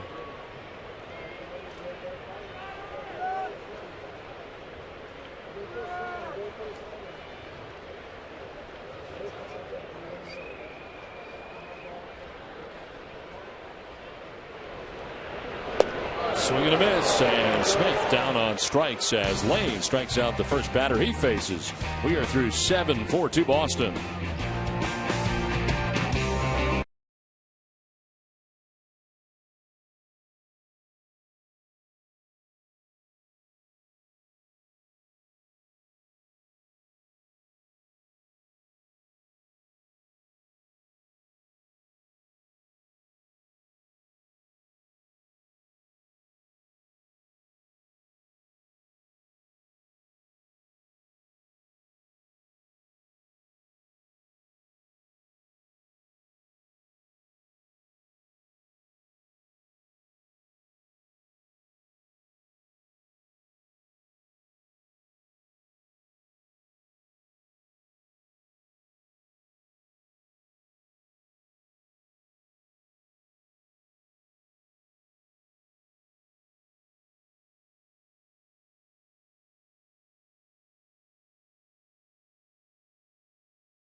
Airlines. Book your low fare on Southwest.com.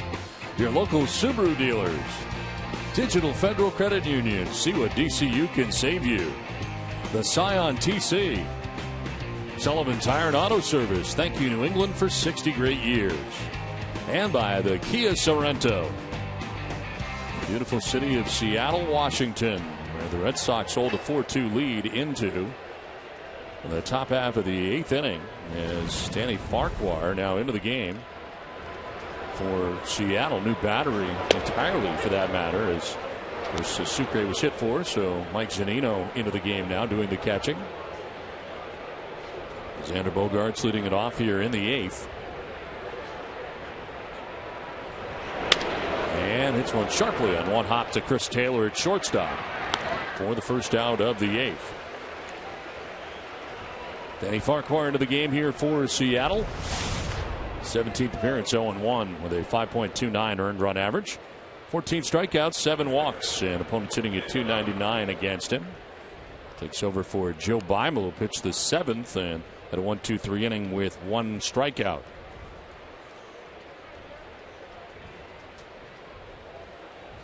There is Daniel Nava. Struck out, grounded out, walked and scored.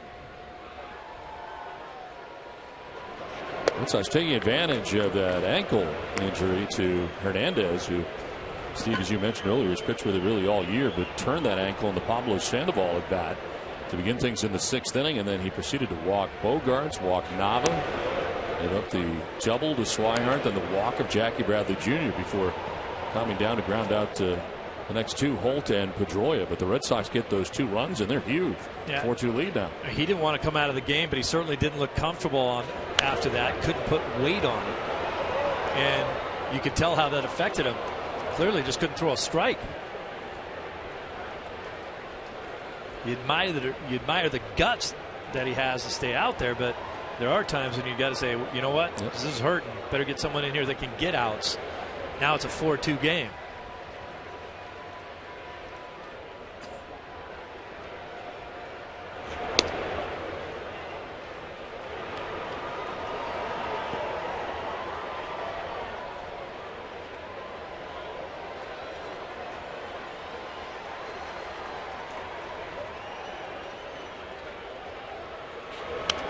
Nava reaches out, fouls it off.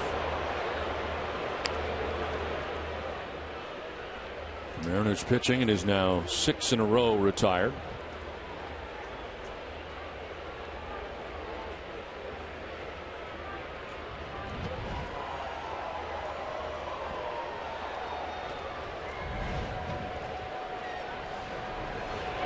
Nava late in the swing, the 94-mile-an-hour fastball by him. 2 down here in the 8th. It's time now for tonight's T-Mobile game changer performance, and the night for Blake Swihart. A couple of hits in this game, a single and a double and a run driven in. Good for him, just jumping all over first pitches right there. Pulls one to right, dumps one into left for a double, scores an RBI right there.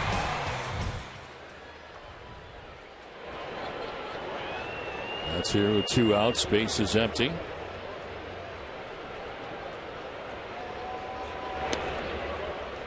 You're hoping the Red Sox bullpen can follow suit, but when you look at the last 4 starts out of Red Sox starters, their ERA 1.32. Outstanding outings over the last 4 guys. That guy finished off 6 2/3 today.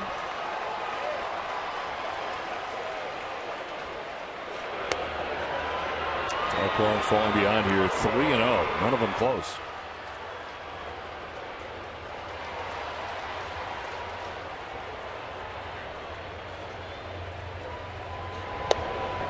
And there for a strike, 3-1. Center fielder Dustin Ackley over towards right center. Jackie Bradley Jr. waiting on deck. Swihart fouls it off.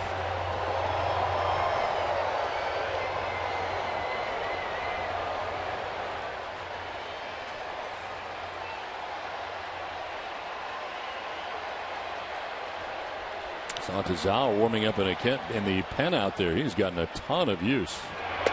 Swing and a miss, and Swihart strikes out. Farquhar has a 1-2-3 eighth inning. On to the bottom of the eighth. 4-2 Red Sox.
The Red Sox 4-2. Boston on top. Brad Miller, the batter. He's had a good night tonight for Seattle. Homered in the first, walked in the third, homered again in the fifth. Both solo shots. Home runs 3 and 4 on the year for him. Great spot for Tommy Lane to come into a ball game when you know you have back-to-back-to-back left-handed hitters.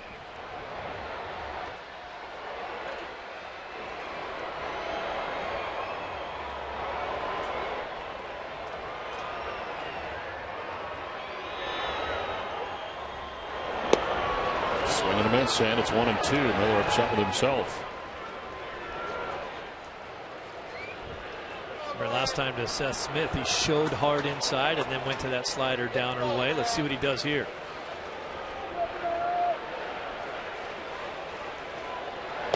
Right to the slider. Same thing, swing and a miss. So Miller strikes out, as did Smith. So Lane has struck out both batters that he's faced since coming in. Tommy Lane can make a good living with this pitch right here. If he feels like hitters are on that, all he has to do is move it another 3 to 4 inches farther off the plate and drop it down in the dirt a little bit. Gets awfully unhittable. The key is getting ahead so you can throw that pitch. One down here in the eighth. Robinson Cano 0 for 3 in the game.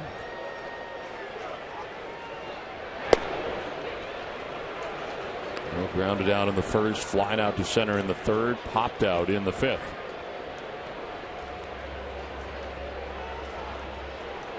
We're watching 2 second basemen in this series.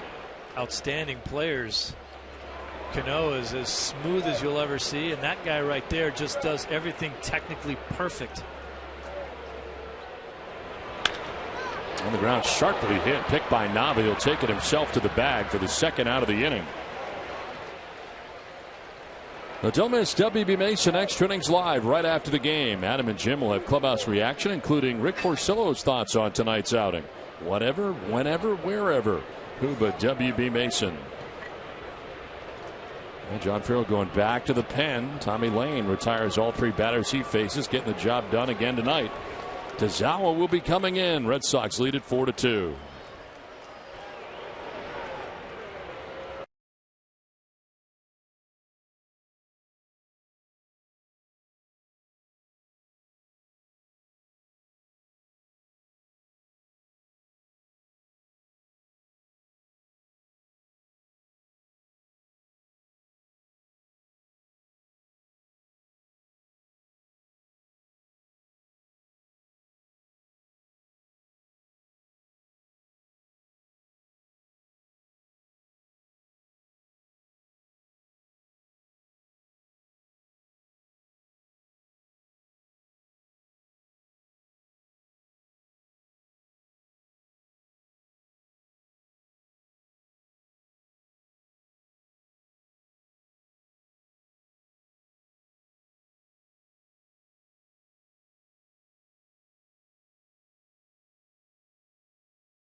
Steven Wright start against the Mariners.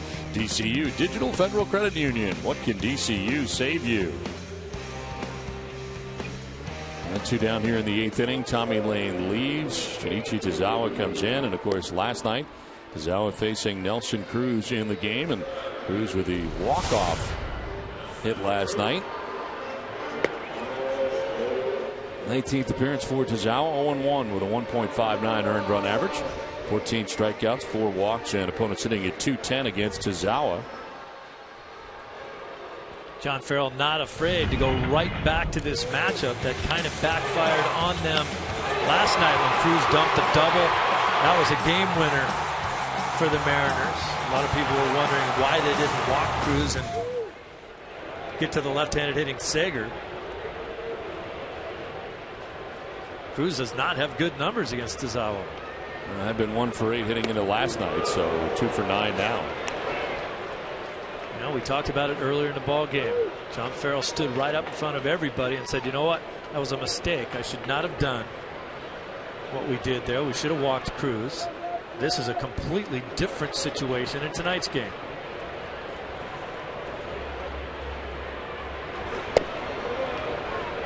Having said that, if Tozawa threw an excellent split finger and was in the dirt and Cruz swung over the top of it, no one would have said anything.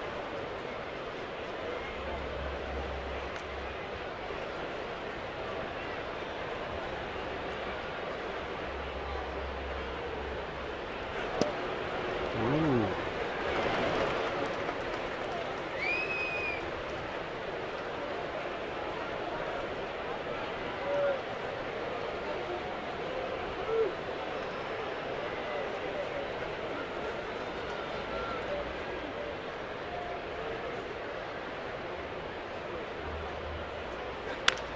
Foul down the right field line and out of play. 2 balls, 2 strikes here to Nelson Cruz. 2 down in the 8th. As Kyle Seager adjusts his neck. I wish I could do that. That looked painful. Probably feels a lot better after he did it.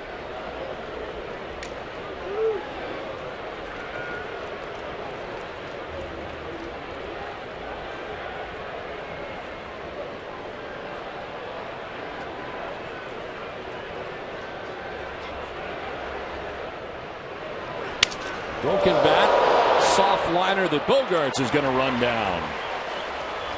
Gone are the Mariners in the 8th inning. We head to the 9th, 4-2 Boston.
Four to two, Red Sox have the lead over the Mariners as we are on to the 9th inning.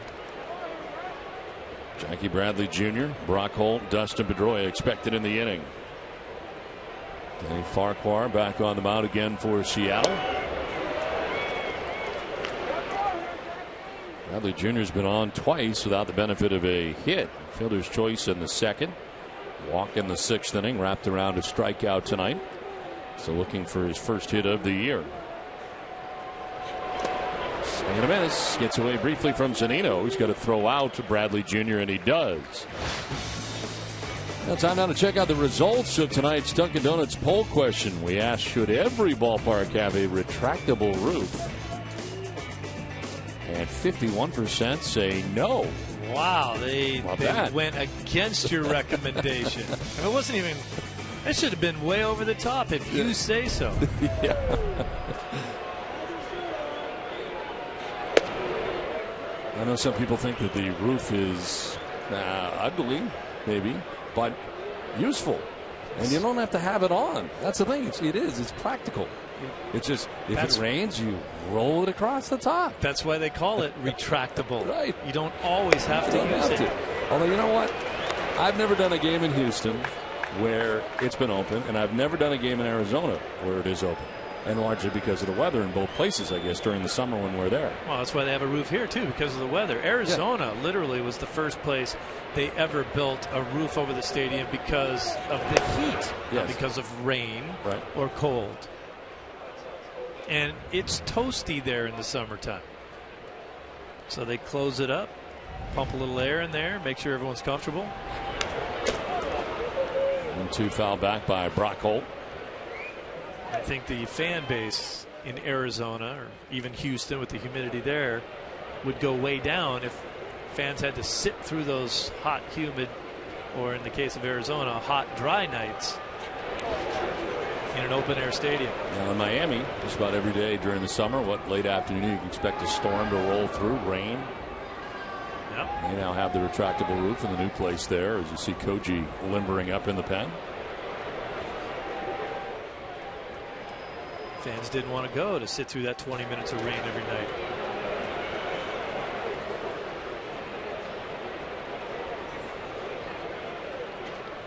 Think about my canopy idea, though, the tenting of stadiums, not roofs. I'm still thinking about the fact that you demanded that the answer should be yes. I just yelled and it out. Shot down. I just yelled it out. Yes, emphatically. 3-2 pitch is fouled off to the left. Should all stadiums, yes, be domed or not? Vote now. I'm really not a fan of rain delays. I really never have been. I don't know many that are. No. Players either. There's ball 4, and Brock Holt is on. I mean, it's no fun for the fans, no fun for the players. If you had some type of canopy that you could put over a stadium, that would alleviate that problem.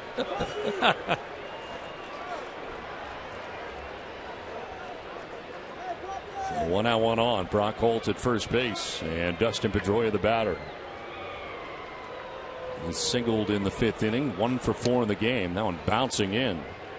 Farquhar had retired, struck out 3 Red Sox in a row. Prior to the walk by Brock Holt. Dad got down on the count, 1-2 before walking.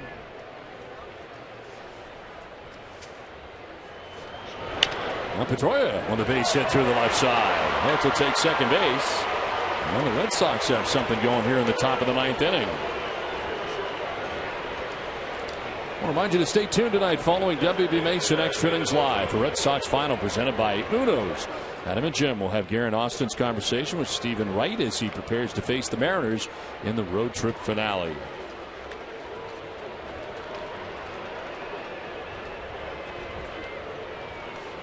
David Ortiz coming up here with 2 on, 1 out. Farquhar's looked good tonight in this game against the Red Sox, but has a history of giving up some runs, and he's beginning to get himself in trouble right now.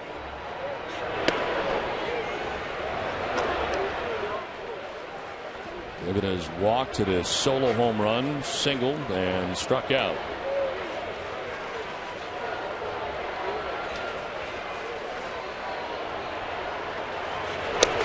Wow, big swing there, down 0-2.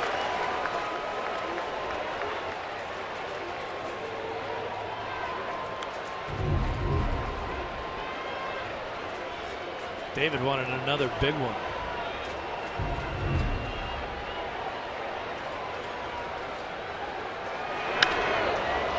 That's a fly ball to left field. Seth Smith makes the catch for the second out. No advance for the base runners. 2 down.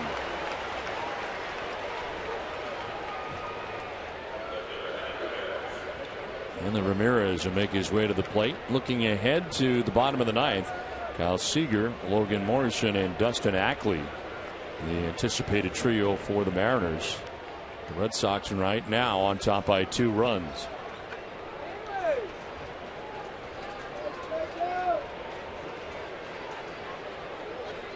And the Ramirez 1 for 4 tonight, singled in the 3rd inning.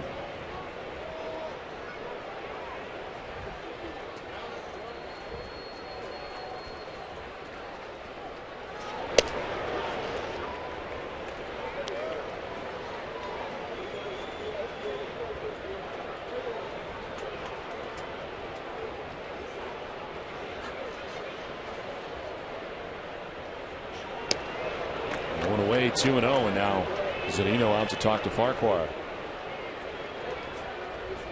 Well, tonight's game summary is brought to you by Xfinity. Rick Porcello, pitcher of record right now, 6 2/3, 2 earned runs. David Ortiz and Pablo Sandoval each going deep.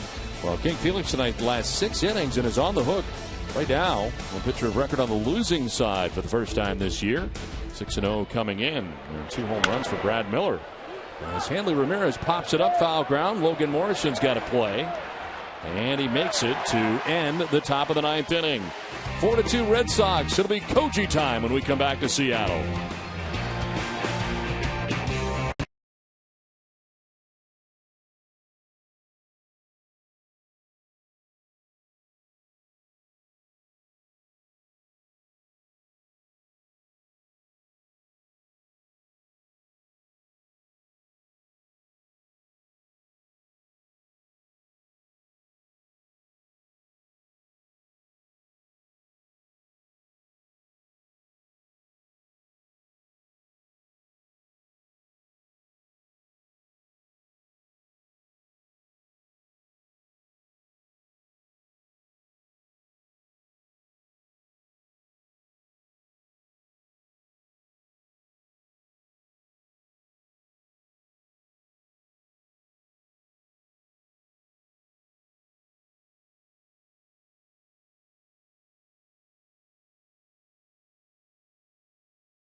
This outing, 6 2/3, ends up striking out 6. I love the fact that he continues to use all his pitches, getting strikeouts with changeups, breaking balls, fastballs, 4-seamers,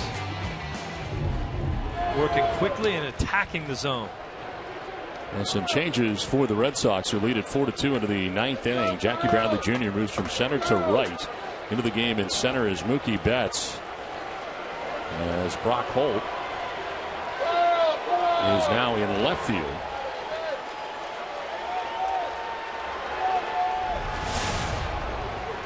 Koji Uehara into his 13th game of the year, 2-1 with a 1.64 earned run average. Picked up his 8th save here on Thursday night against Seattle. He's 8 for 9. Kyle Seager leading it off and taking strike 1.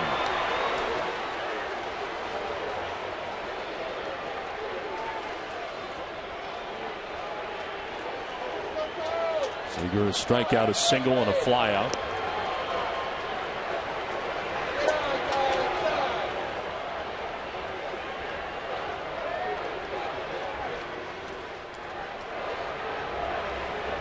A 1-2-3 ninth on 12 pitches on Thursday.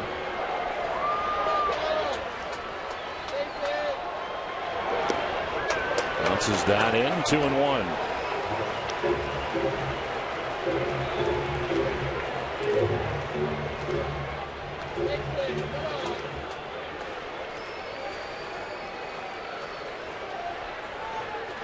We are taking over for Tazawa. Got the final out in the 8th. Low for ball 3.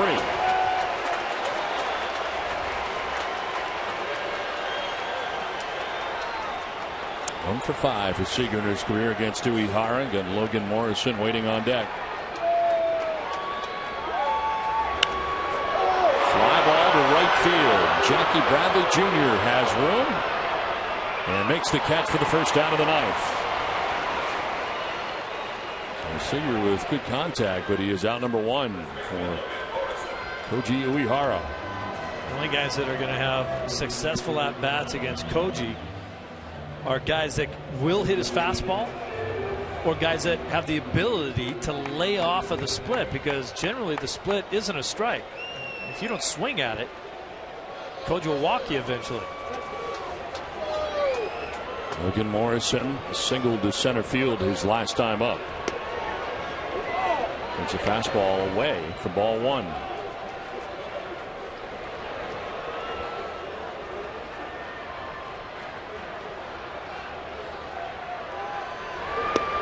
There's a strike. Another fastball. 8 in a row retired by Red Sox pitching. As Uehara tries to finish off the Mariners here in the 9th. Morrison lines it foul out ahead.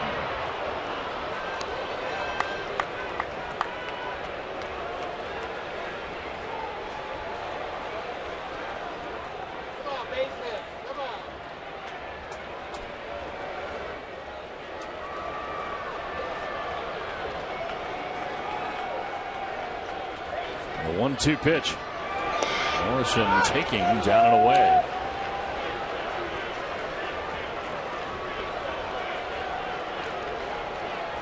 One of the keys to Uehara's saves lately have been very economical outings. And a swing and a miss, able to strike out Logan Morrison, a fastball at 88. So the deception there, getting Morrison, and there are 2 outs in the 9th inning. Climbs the ladder there a little bit, gets it up over the belt buckle of Morrison. A little tougher to get on top of, even if it is 88.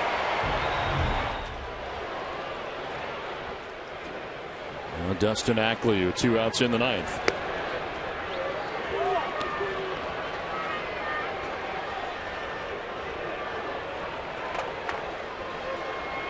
Ackley has walked, double, and grounded out in this game.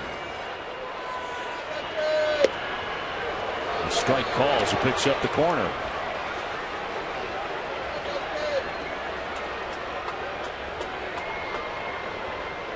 One for 6 in his career against Koji. Trying to stay out there again, but he misses.